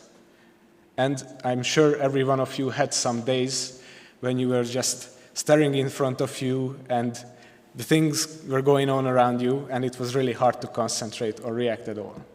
And we should avoid that definitely in high containment labs if it's possible. So here I don't know what the solution is, but I hope we will find one. Maybe changing the personnel on a more regular basis would be helpful. Risk perception. If it's too high, it's a problem because you get stressed and you make more mistakes. If it's too low, it's obvious what can happen. And hands-on training simulations are must-have because then we can avoid more and more mistakes.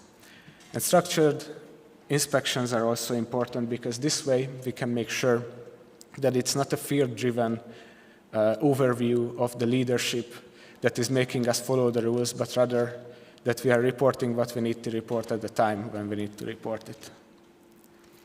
With regards to the PPE, there's a paper telling us that almost 60% of the trainees in the training program forgot to check their personal protective equipment for faults, and this was on the training. What if this happens somewhere else? So maybe we should find, I don't know how exactly, but more strategies in enforcing the safety checks before putting on the PPE and after putting on the PPE. And then the very last, this is quite interesting that we came up on this. Trust and respect is a must-have for leadership from a leadership perspective because 70% of the incident reporting is affected by the leader. So the training protocols themselves maybe should involve some leadership development in order to facilitate proper following of the SOPs. And the fear-driven compliance is not going to work. It might work in the short run, but studies have shown that if you rule the laboratory with fear, essentially, it's not going to have a good impact in the long run. So leadership development and sending the teams together to trainings to affect the peer teaching criteria is, we think, a good idea. And strong minds, meaning we would be careful about our psychology, steady hands with the hands-on practice, and supportive leaders could and hopefully will be helpful for laboratory workers to thrive in high containment lab environments. And I would like to thank all my colleagues for helping me out with the preparation of the presentation. Thank you very much.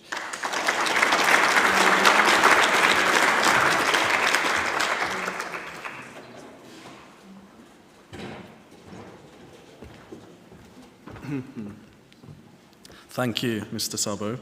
And now I'd like to call to the floor Mr. Balázs Somogyi from the National Lab of Virology to deliver his presentation on introducing the National Laboratory of Virology's High Containment Program.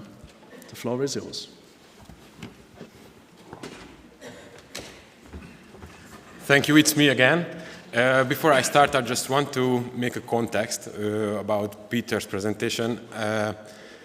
When we were first thinking about these things, we just wanted to find the gaps or the holes. But I think that we found the caves or something like this. And all I can say is wow about these topics and these presentations. It was awesome.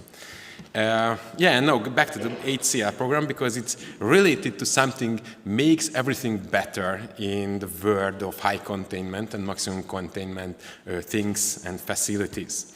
In the National Laboratory of Virology, we call our HCL program everything what is related to biosafety and biosecurity, but not scientific. I mean that not related to the research.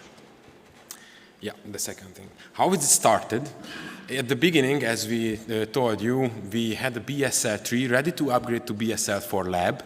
And after a while, we upgraded it, and we had a BSL-4 lab and a BSL-4 practice lab. So we had a special room where we can practice everything in BSL-4 suits, but it's not in the hot zone. Okay, it sounds good and so on, but from the beginning, we faced some problems.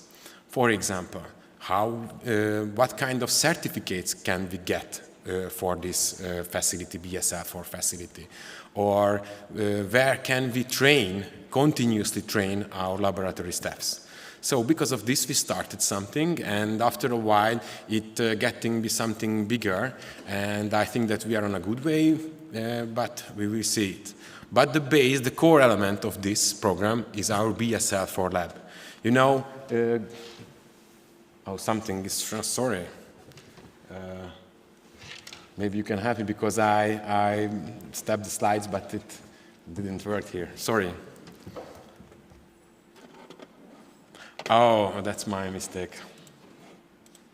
Okay, sorry. So we've been here. So we had a BSL-3 lab, and after a while we had the BSL-4 lab with a practice room. And from the beginning we had this kind of problems.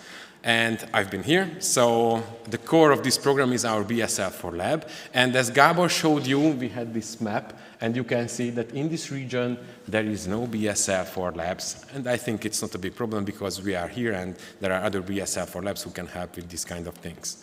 Okay, here are some very fancy things and unique things, but I think that the most important, if you are more interested, we have a poster about that, and please looking for Victoria and vote. That's the most important because it looks that there is a poster championship or something like this, so please vote. Okay, so, but what's the main points of our training program? Of course, HCL lab program, actually the HCL staff training and the HCL, let's say, facility manager training. We have an HCL consultancy, and because we say that we know something about the management system applications and implementation, we can help with this. And we have a small team for the regulations and recommendations, so we can be up to date if you need something or you need some help. Of course, because we are interested in a lot of research and scientific approaches of biosafety and biosecurity, we are doing this. It was a good example, for example, what Peter showed you before. And I think that we are a good node if you want to be connected with other institutes and with other HCS. Okay, let's go back for a while. I mean that we know that what happened on infrastructural way, but about our, let's say, training program. At the beginning, when we faced the problems that we need some training, it was because these HCR trainings are quite rare in Europe or worldwide, and they are expensive, and it's very temporarily. I mean that most of the time you can attend when they shut down their lab, and there are some other problems. So, how to say, altogether these trainings are very limited.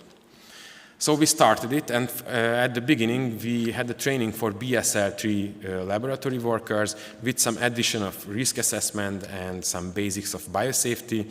And at the beginning it was an internal training for our workers. And after a while it was a need from other institutes, so we opened it on a national way. Actually it was the same time when we upgraded our lab for BSL-3 and when we had the BSL-4 practice room. At the time we started the BSL-4, let's say, professional training. It was almost the same like on the BSL-3, but on the BSL-4 level.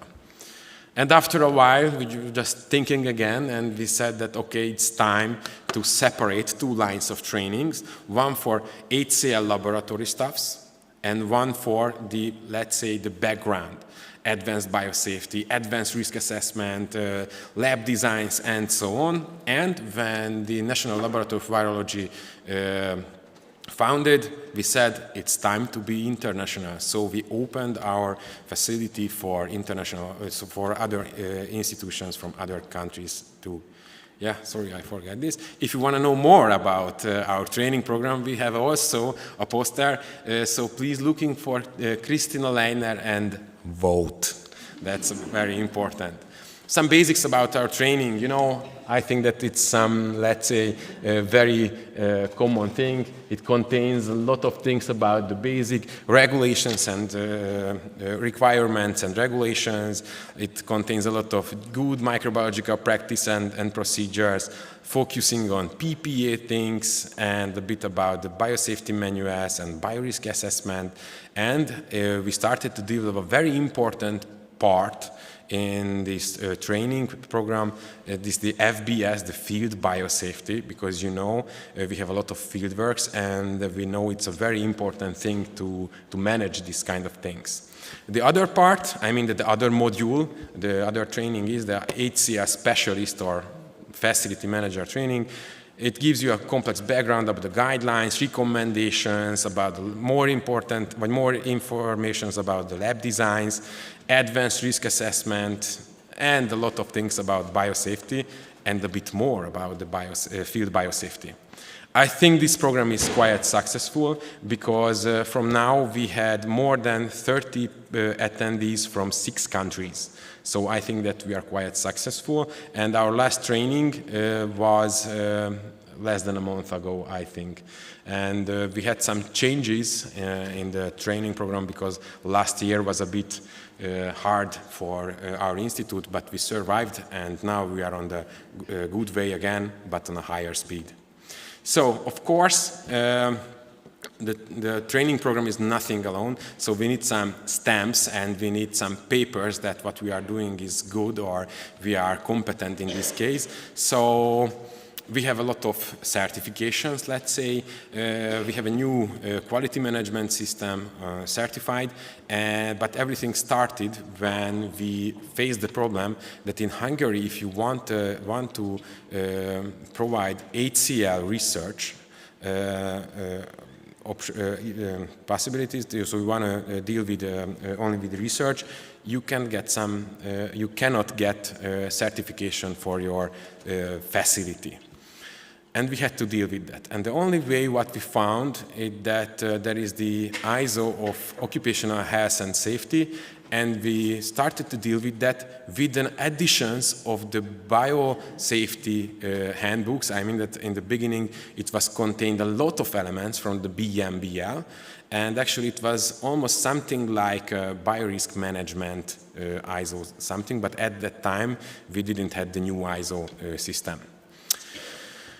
And we developed it more, and now it contains a lot of things about the WHO's LBM, and because we love the Canadian system, it contains more from that. Of course, we had to implicate in our system. But it was not enough for us, and when we had the opportunity, we started to deal with the new ISO, the ISO Biorisk Management, the ISO 35001, and as far as I know, but please tell me if it's not correct, but we've been one of the first who could implement this system in Europe. But of course, because it's not able to certificate on an accredited way, it's just an implemented system, but not a certified system. Next to that, we have a special license for animal experiments in our BSL-4 lab, but only for hamsters and mice. It's good for us because our lab is small, so we couldn't handle horses or any big animals in there. Yeah, implemented guidelines, I think it's just some kind of basics because everybody used them. But we have one other thing, that we started to develop our biobank system based on an ISO system, and we are almost there, and I think it's a good thing that something what we are using from other sites for our virus bank system. If you want to know more, we have also a poster for that, so please looking for Zoltán Kopasz and vote. Okay, I think that it was a good opportunity to us to learn a lot, and we wanted to share this knowledge, and that's why we started to consult and share our training programs and help with the developments with other institutes. These are the most important things, and one of the newest in this list is the Brazilian CMPEM, and we have a strategic partnership with them.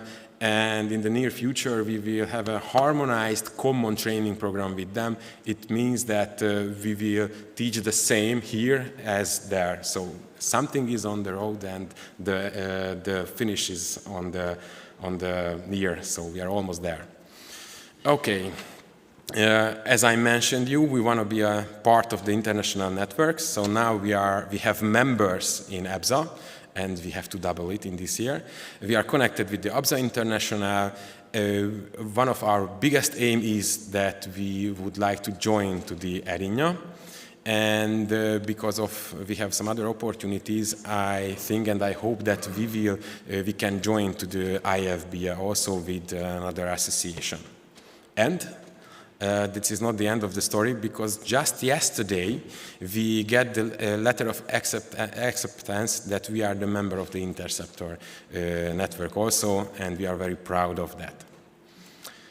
And how to say, we don't have dreams about that we know everything.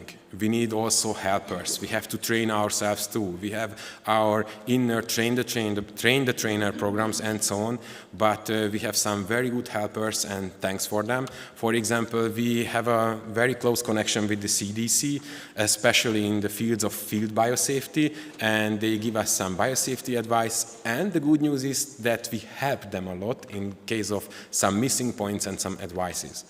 One of the biggest partners of ours is the Sandia National Lab, because we have a lot of common projects, and we planned some biosecurity and human factor workshops, and of course they give us a lot of advices, so it was very fruitful and it was very useful. We connected with the NIL also. Last year we've been there, and it was very fruitful, very effective, because we learned a lot in case of biosafety and in case of biobanking things. And of course, we have the VIPSIT Limited, and I hope it's just the beginning of our cooperation. I think that there is a lot of things what we could deal with.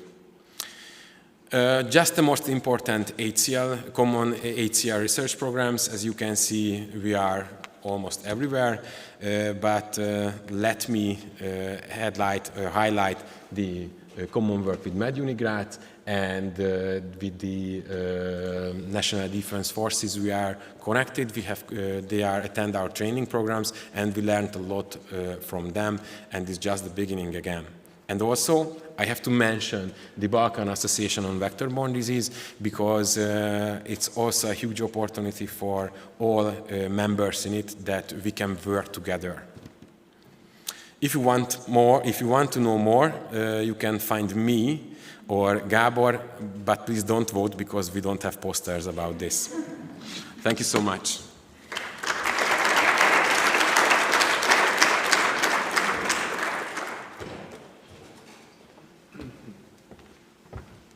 Thank you, Mr. Shomoyi. And now I give the floor online to Brazil, where we welcome Dr. Tatiana Ometto from the Centro Nacional de Pesquisa em Energia y Materias, short for CNPEM, to present introducing CNPEM's BSL-3 and BSL-4 training program.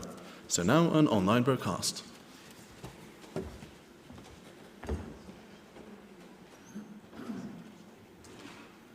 Hello everyone, can you hear me?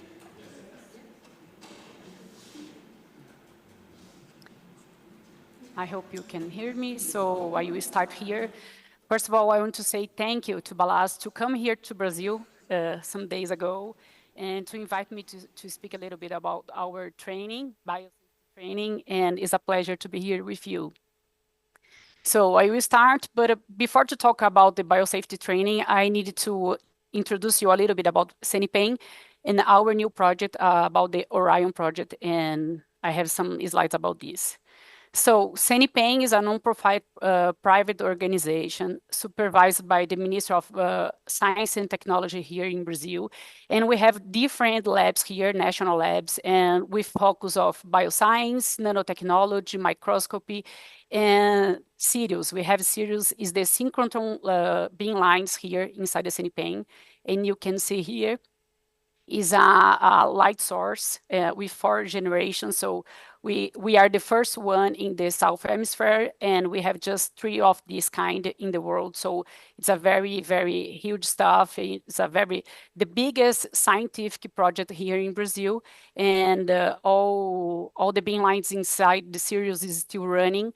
And some years ago, during the pandemic, some ministers here in Brazil was talking about the BSL-4, because we are talking about the BSL-4 here in Brazil for many, many years, but the pandemic started a new conversation, and some ministers start to talk about where is the best place to build a BSL-4 in Brazil. And after a lot of studies and talks, they decided to start this new project here at CNPEM. And this place was chosen to build the BSL-4 because we have Sirius, and you can see some legs like this, and they are the beam lines. And we had this space here before to hold this space to build some new beam lines in the future. And now we are using this space to build this new complex. So everything started during 21 and 22, and we hired an international company to help us to understand better this BSL-4 world. And we had like a first conceptual project, but after some talks, some technical visits, we start to upgrade this project with two more companies. One is Turner & Townsend. Turner is still managing all the project with us, and we hired WSP to help us with this engineer stuff. And we changed a little bit about the project, but we are still working on the design and all the details of this project.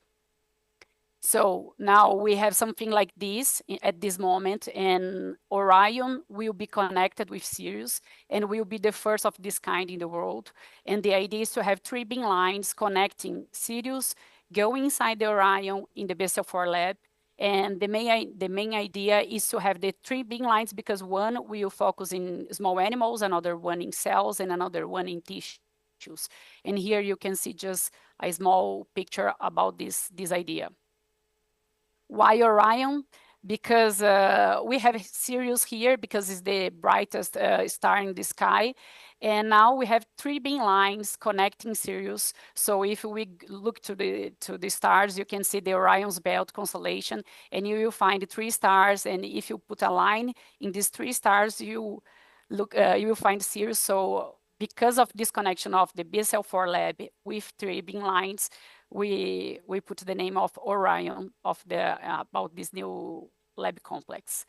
So talking about biosafety now, we have this. This was a very, very short introduction about Orion, but talking more about biosafety, we are looking for international reference because we don't have a biosafety regulation for BSL-3 and BSL-4 here in Brazil. So we are looking for international reference, like Balázs told about your work, and we are walking the same way to look all these reference. And we start to do some technical visits since 2022, and we start to go to see the real labs, BSL-3 and BSL-4 labs, to understand better the engineer, the construction details, the biosafety, the animal care, so all the information. And normally we go to these places with a team with different focus, and we can share more information and collect more information about this. So here was the labs we went in US and Canada was more than 10, and we are still going to these places and to see more details or new details. In Europe, we have some technical visits done too. Here we have OSA, and we went there, I think, last year, the beginning of last year. And the people from CNPEM went to see Balázs and all the VNL people and lab. So, but I had how can I say, a pleasure to receive them here in Brazil last month. So this is just some labs that we had opportunity to visit in Europe too. And after this, we saw that training is essential, and we needed to develop the training until before the lab, because we can learn a lot and to prepare our team and our people here. So here in CNPEM today, we have a BSL-3 lab, and we start with this because in Brazil, we have some BSL-3 labs. We have around of 60 BSL-3 labs, but we have no regulation, and we don't have a national training program to professionals who want to work in a BSL-3 lab. So we start on this way to be ready to the BSL-4. We need to start the first step in the BSL-3. So in that moment, we were looking to international references, and we found the people from UCI in Irvine. They are the BSL-3 training, national training program in the US. And we found too the people from NIDO in Boston University. They had a very nice BSL-4 training lab, and with a lot of information. And we went to this way to talk with them, to learn with them, to improve our ideas here in Brazil. And with this, we start to planning one idea to have a national center place here in Senipen to help with the people inside the Senipen to work better in the BSL-3 environment, but help the professionals in Brazil to develop the best practices in the BSL-3 area, and in the future, the BSL-4 too. So the first step was to look this international reference and to plan and to dream about this space. And here we have just some designs of our idea, but now we have the lab is already done since last year. And I don't know if you can see here, but I am the training lab in this moment, and here are the lab, and I am inside the classroom. And we have like how can I say, a free of pathogens lab, and we have all the BSL-3 and BSL-4 equipment, so we can work with a very, very nice equipment and place with no risk, because we don't use samples here inside this lab, but just to practice the biosafety best practices or biosafety recommendation, test some equipments. We can help the people from engineer team, the design team, and all the people here in Senipen who is working the Orion project, and we can use this space to test all these ideas about the project. And so we start, before to start the training, to help the people with the training, we need to train by, we need to train ourselves. So the first step was to go to US, and we did the US UCI BSL-3 training in Irvine, and they have 3 trainings, and we did all of them to improve our ideas here in Brazil.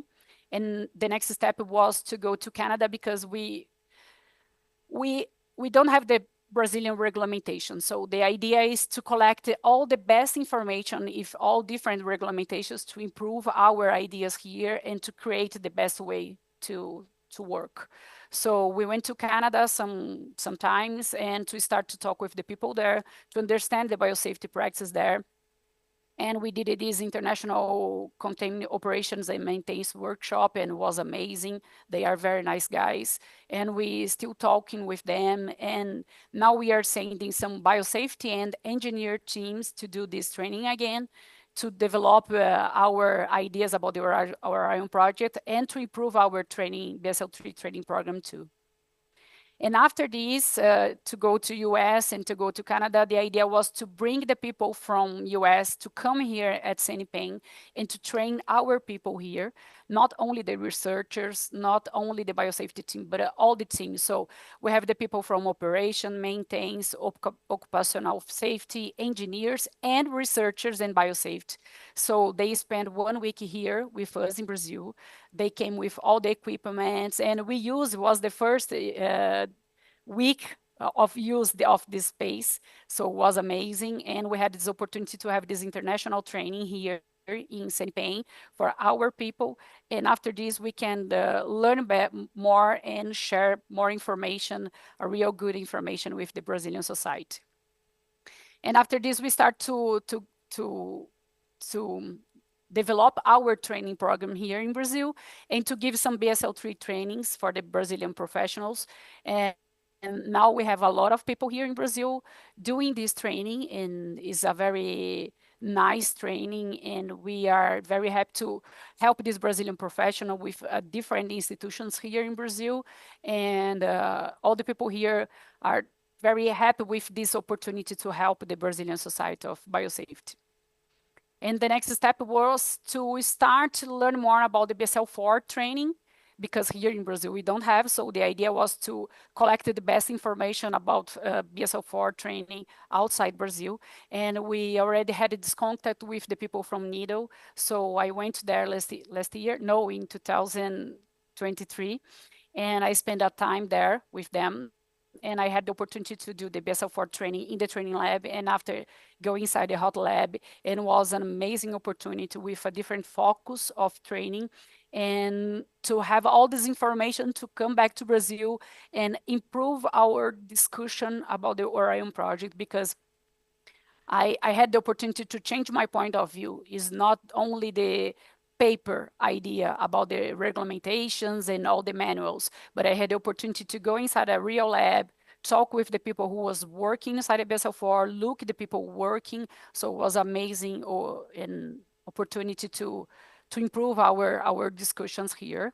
And after this, we had opportunity to bring the people from UTMB in USA too, to come here to Brazil and train our people here at CNPEM and how to work in a BSL-4, what is a BSL-4, how is the engineer details, and how to survive inside an environment like this. And it was a very, very nice moment, because we had, again, the same opportunity to talk with the people from engineer, operation, maintain, safety people, biosafety researchers. Everybody here was together during this training time just to understand this BSL-4 world. The idea of this training here in Brazil was not to learn and go inside a hot lab, because we don't have yet. But the idea was to improve our project, to improve our design, because if we know how to work, we can see the design and say, okay, maybe it's better to change the door, to change the equipment, and now we have this opportunity to have this nice talk with the people here in CNPEM. And another stuff that I always talk about is we need a biosafety team. It's not only one person, but if we have a team, we can work better. And now we are developing, we are building this biosafety team here in Brazil, and we already have 6 people working only in the biosafety team here to the Orion project. The main focus, of course, is biosafety, BSL-3 biosafety officer, and a biosafety training officer, quality management, and a coordinator. And a very funny thing is that in Brazil, we don't have the regulation, and we don't have a biosafety officer position. So we needed to create this position, and we are doing this work to go outside Brazil, talk with the biosafety officers outside Brazil to understand, to learn how be a biosafety officer, and to bring this information to Brazil and start to develop this position here at CNPEM, and probably in the future we can help another institution, Brazilian institution too. And it will keep going, not only with the biosafety team, but with the biosafety trainings, because now we are just learning about the biosafety in the world.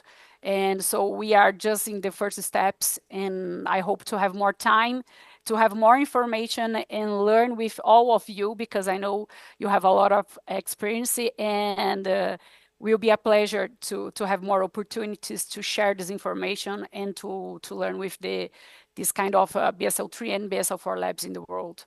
And here is just the last slide is just to share with you some communication with the society. So you can see the website of CNPEM, and you can find in English and Portuguese the Orion page. And there you can see more information about the Orion project, the beam lines, and the biosafety training, and all the information that we have now, you can see in the website. And it will be a pleasure to have the people from the EBSA and from the other labs here in Brazil, like we received the people from VNLL. And here is just, this picture was from the CNPEM team here in the first day of the beginning of Orion, when we start to work in the ground.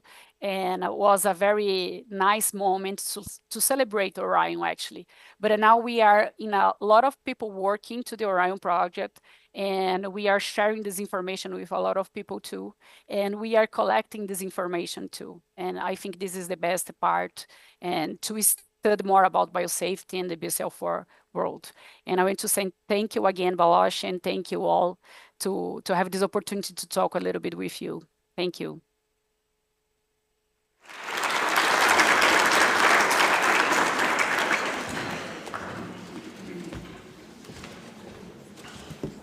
Thank you, Dr. Ameto, for the comprehensive look on CNPEM's training methodology.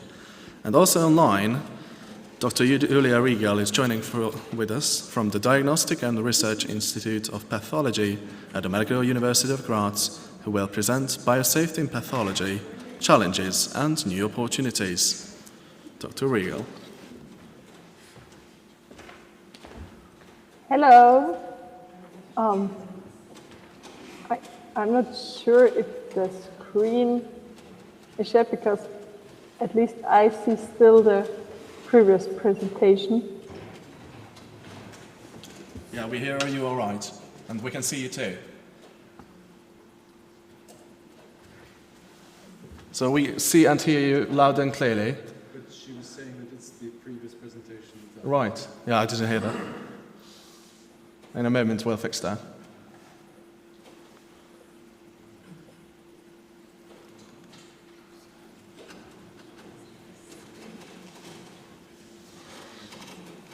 Now it looks better. Oh, yeah.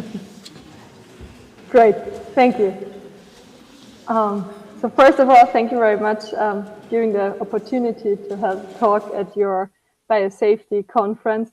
Unfortunately, I cannot be there with you, but at least some minutes to give you a small practical insight into our laboratory and what we are doing. You have already heard some insights from our biosecurity and cybersecurity work we are doing. And now we're moving a little bit more into the laboratory, let's say. So, yeah.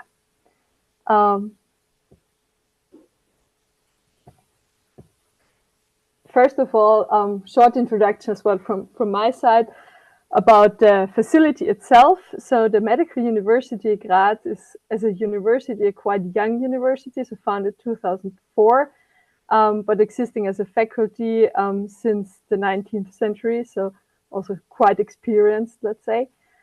On the picture, you see our quite new campus that we have. We are around 2,500 employees and around 500 students over all years. And this new campus is quite good connected. You can see it in this picture, maybe.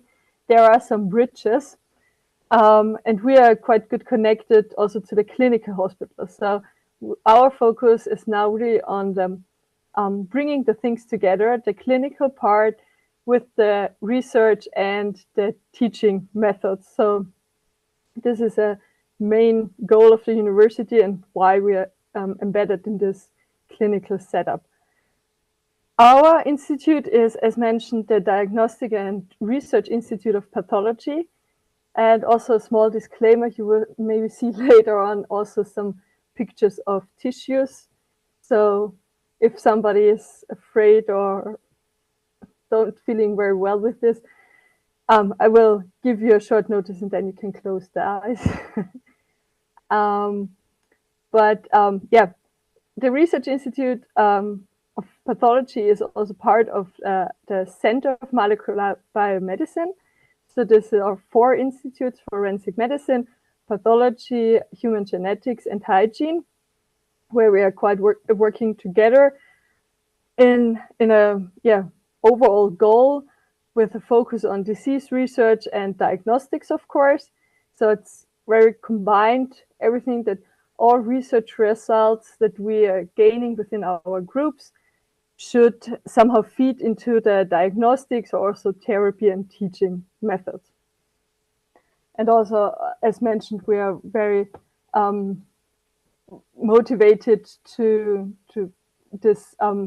have the dialogue with the clinicians as well, as it is a clinical discipline, the pathology, and try to have everything as possible closest to the patients as it can be.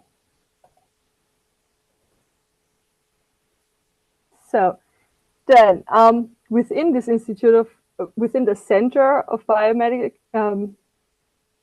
Molecular Biomedicine, sorry, we have two BSL-3 laboratories. One is at the Hygiene Institute, let's say a normal, regular cell-based BSL-3 laboratory.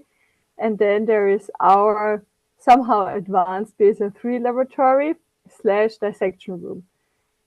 So we went operational in the end of 2019, so quite at the right moment for the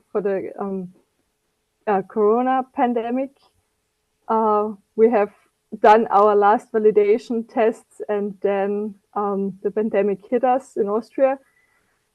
We are a small laboratory with 84 square meters.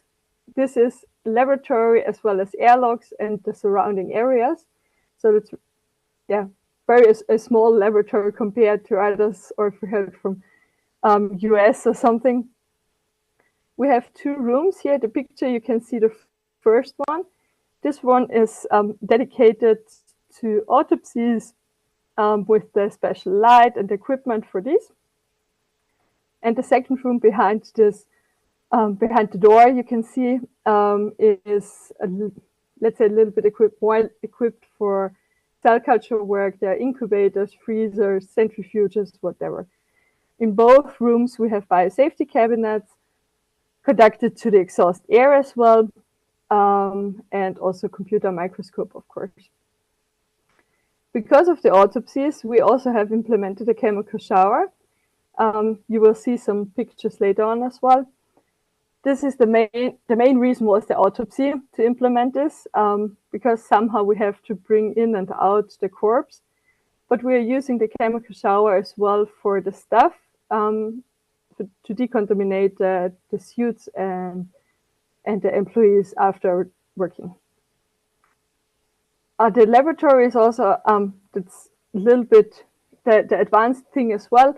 We don't have just this one laboratory room under negative pressure. We have two negative pressure stages and airlocks in front or in the end of the laboratory for the emergency corridor. So there is, together with the chemical shower, some points that we have already implemented from the BSL-4 laboratory to just higher the level of safety in that context. And just to mention it very briefly, but I'm sure you have heard from Kurt's expertise today, or from his presentation, the biosecurity side, what we have also implemented in the laboratory.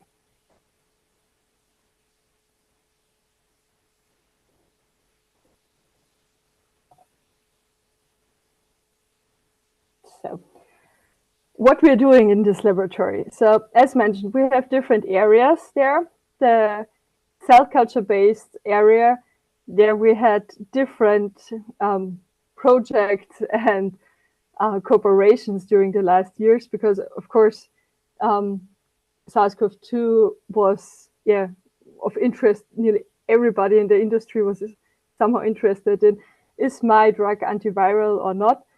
So we have received more or less every nasal spray or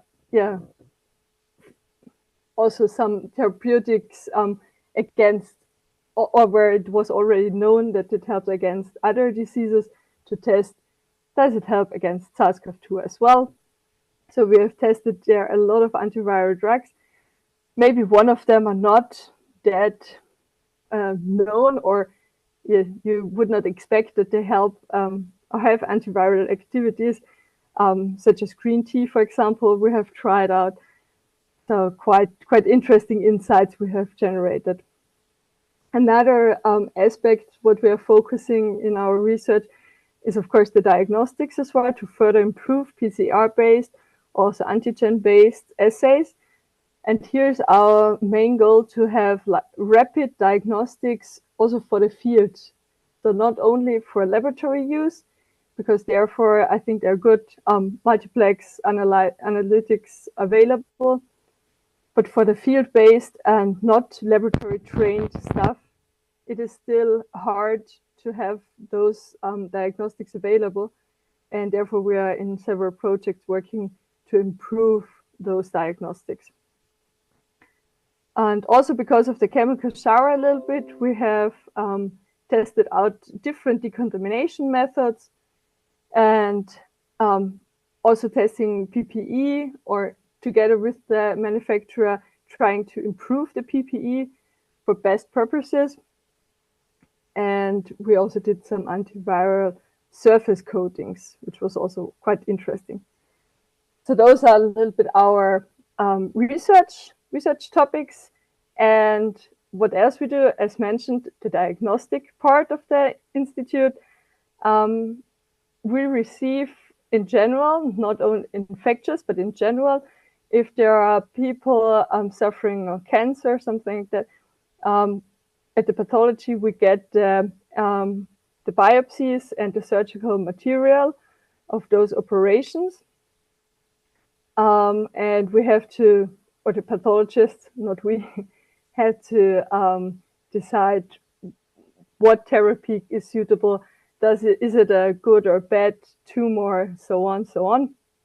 I don't want to go into detail because that's like the medical side.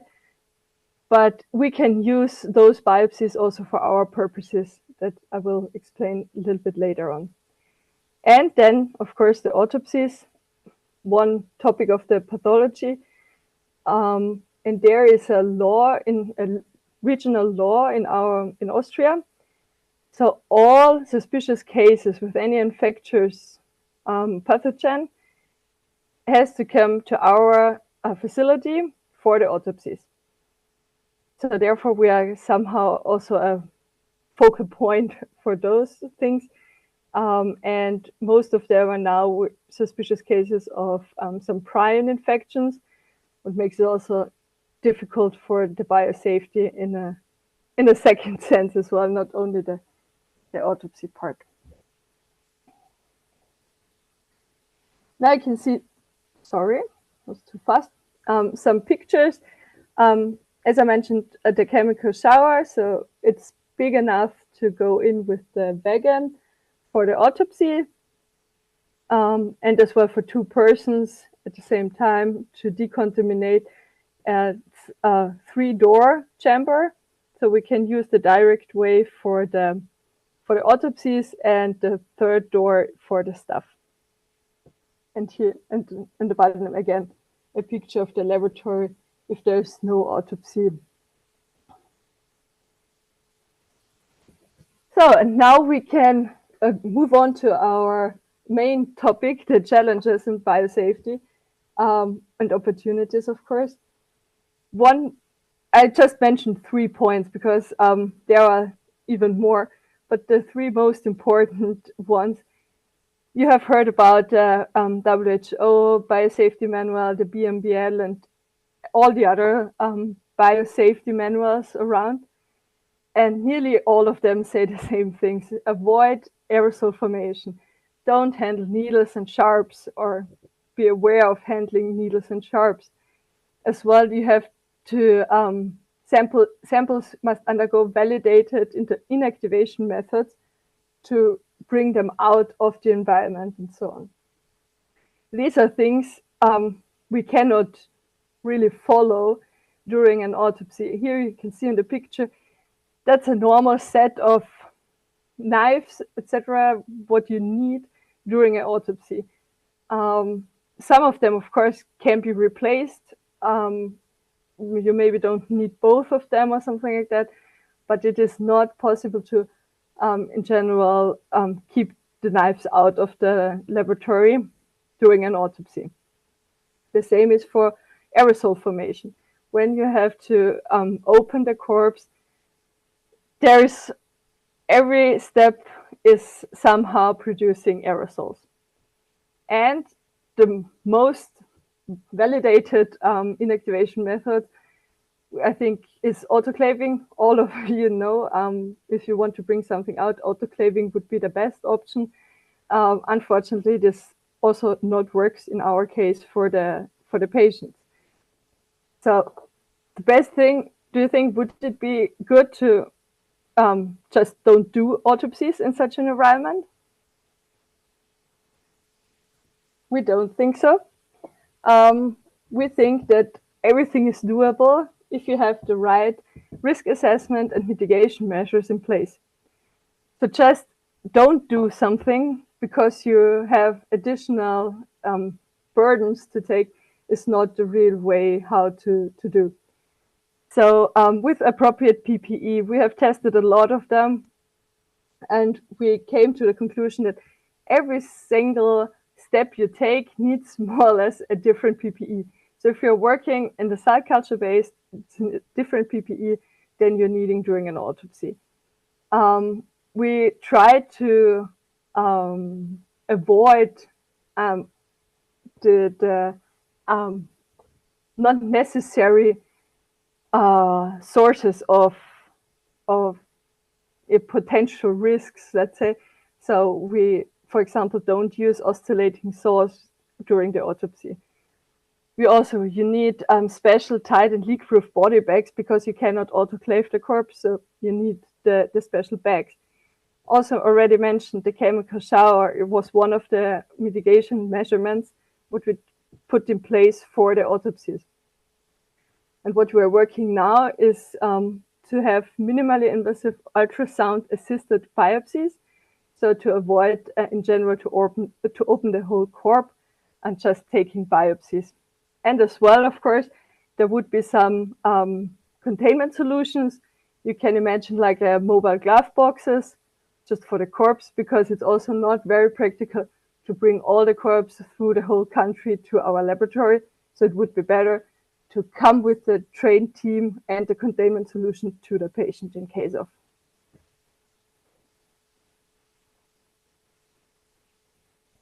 Yeah, of course, why it's important, we need to identify the cause of death or the unknown pathogens as well.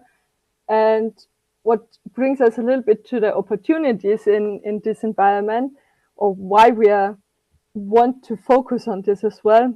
That's an unique infrastructure that we're having in Europe for humans, let's say. And within this setting, we have the option, as I mentioned, that we can sample tissues as well.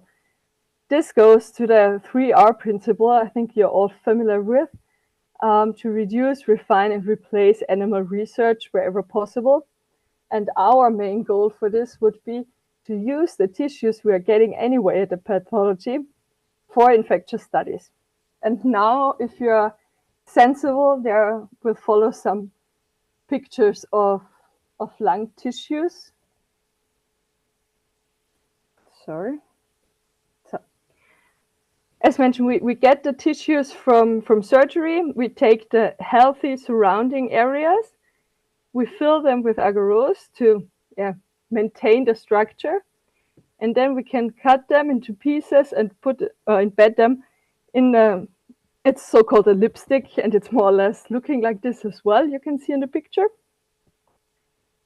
And then with the special vibrotome, we can cut the tissue slices into very, very thin slices. They're having the 3D culture completely, so that's everything is there as it is in the real organ, and we can keep them maintained in the cell cut or in the culture medium for several times. We have to measure them, of course, if they have viability and everything. At the moment, we are working on transportation as well, freezing and growing for transportation. But we can keep them, at least in this cell culture plates, for some days viable. And here you see at the pictures, as mentioned, it's important for infection studies, of course, to first check if all cells are there. So therefore, we made this immunohistochemical staining with keratin. That's an epithelial cell marker where we wanted to check if the lung slice is still okay, let's say, and if all cell types are there, what we need for infection. And on the right hand, you can see the staining for SARS-CoV-2, so where all the brown dots are infected cells. This was a major goal for us, to have the human organ culture infected with a virus. And this brings us a little bit to the end, to the next steps, what we are planning. So, of course, for all these steps, you need to have very good trained staff, very good detailed SOPs and techniques.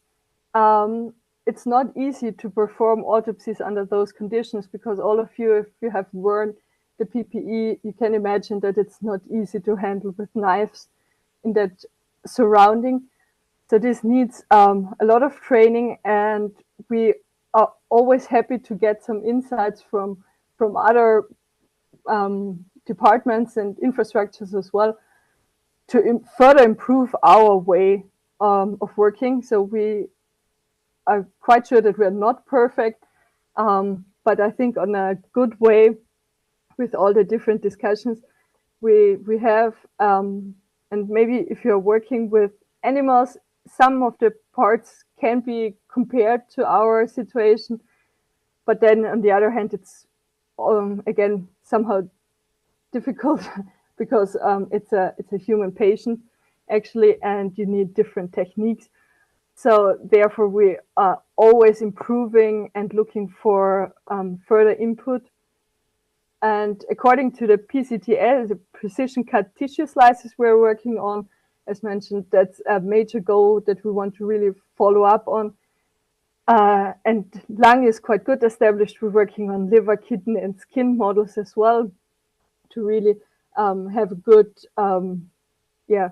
overlap for all, let's say, all infectious diseases, for all the organs that can be affected somehow, to replace the animal studies wherever possible by our cultures.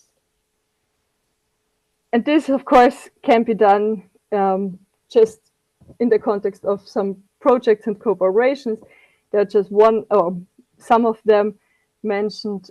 Thank you to all partners, of course, who are helping and willing to improve with us together those complicated but very, very interesting things of the pathology side in biosafety. And as well, it is never a thing that you can do alone. Of course, the Institute of Pathology is quite bigger, but this is like our main group, the BSL3 group, working in the laboratory and around the laboratory. So also many, many thanks to all of those guys, and also to you for listening. Thank you.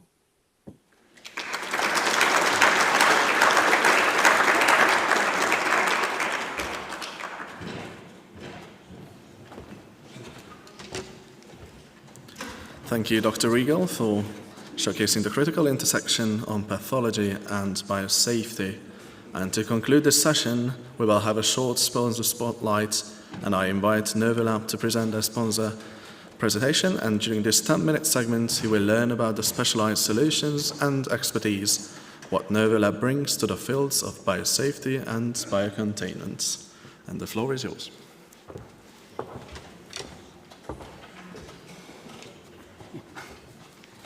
Good afternoon. My name is Peter Farkas from Novolab Ltd. At the end of the day, I would like to give you a short presentation about a unique system which is just recently introduced to the Hungarian market.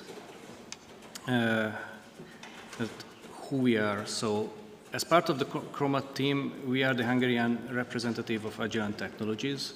We represent chromatography, spectroscopy, and molecular instruments here. And today I would like to give you a presentation from the field of spectroscopy, more precisely from the Raman spectroscopy.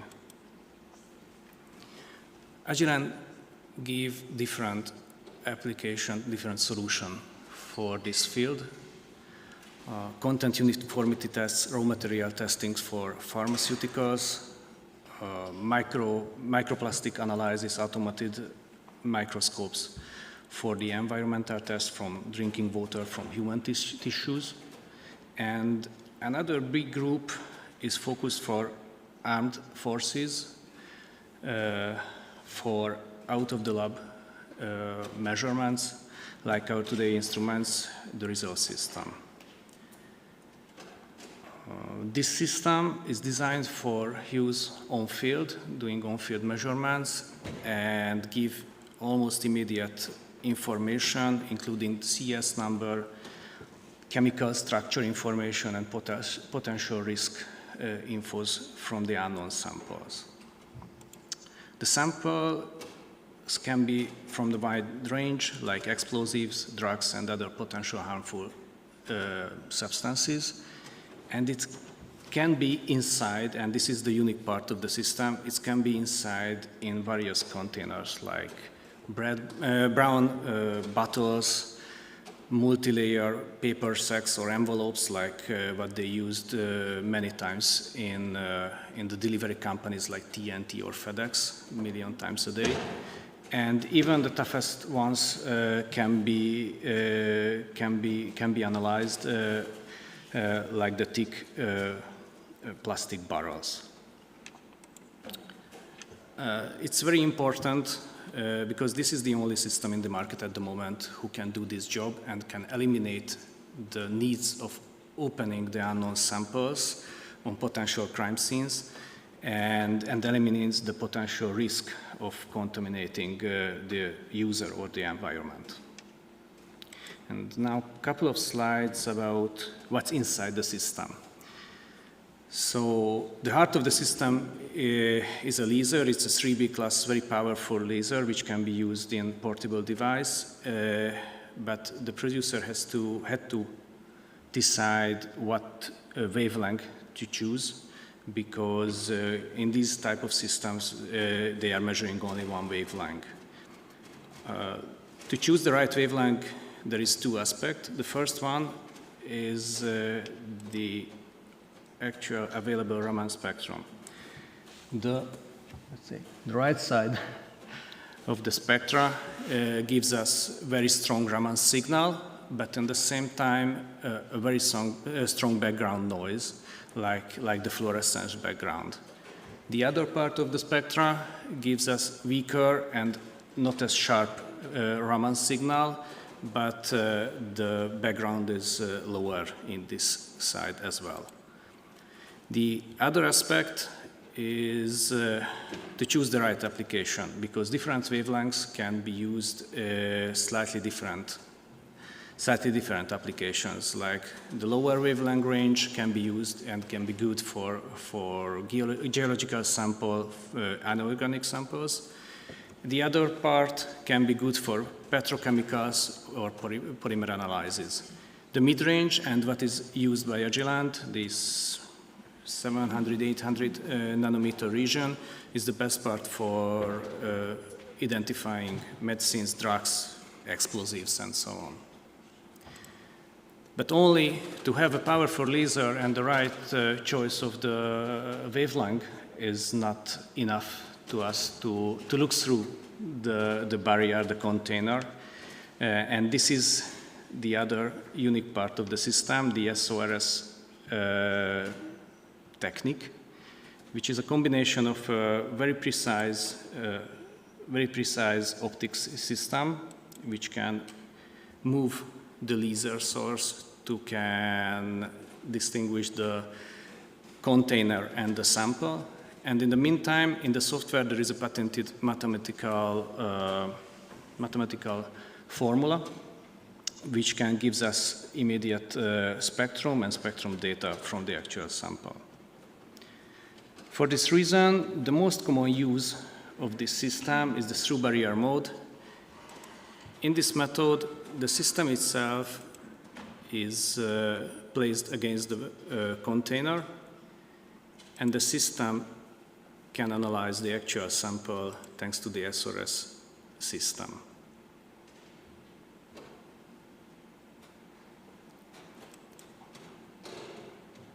Of course, there is another mode, and it's also widely used. This is the surface scan mode.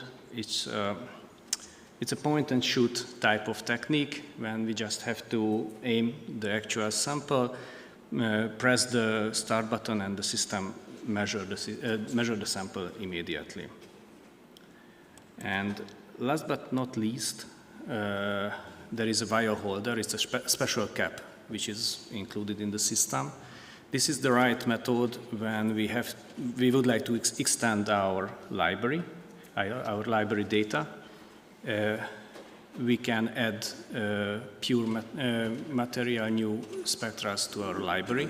And of course, when the sampling is accessible, we can do very quick and very accurate measurements in just a few seconds.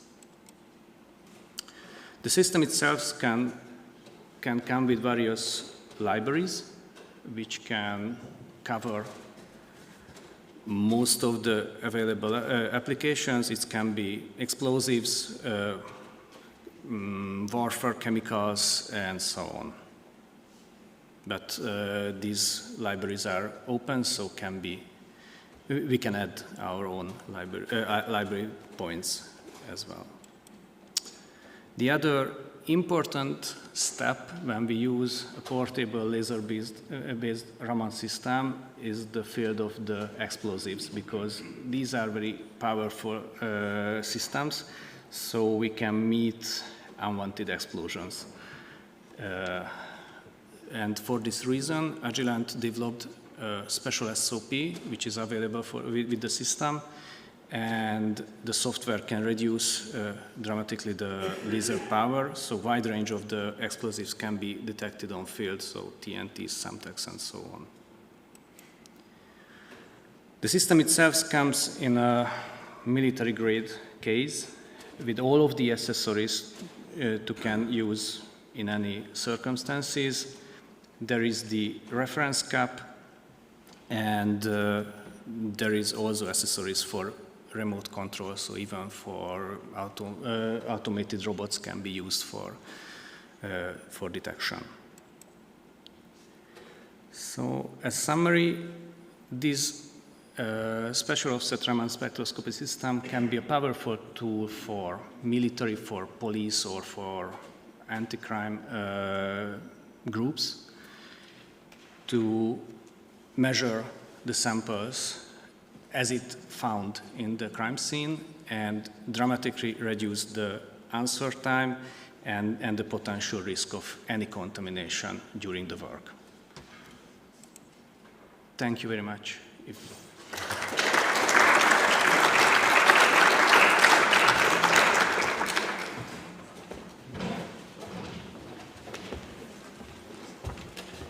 Thank you, Mr. Farkas from Novilab.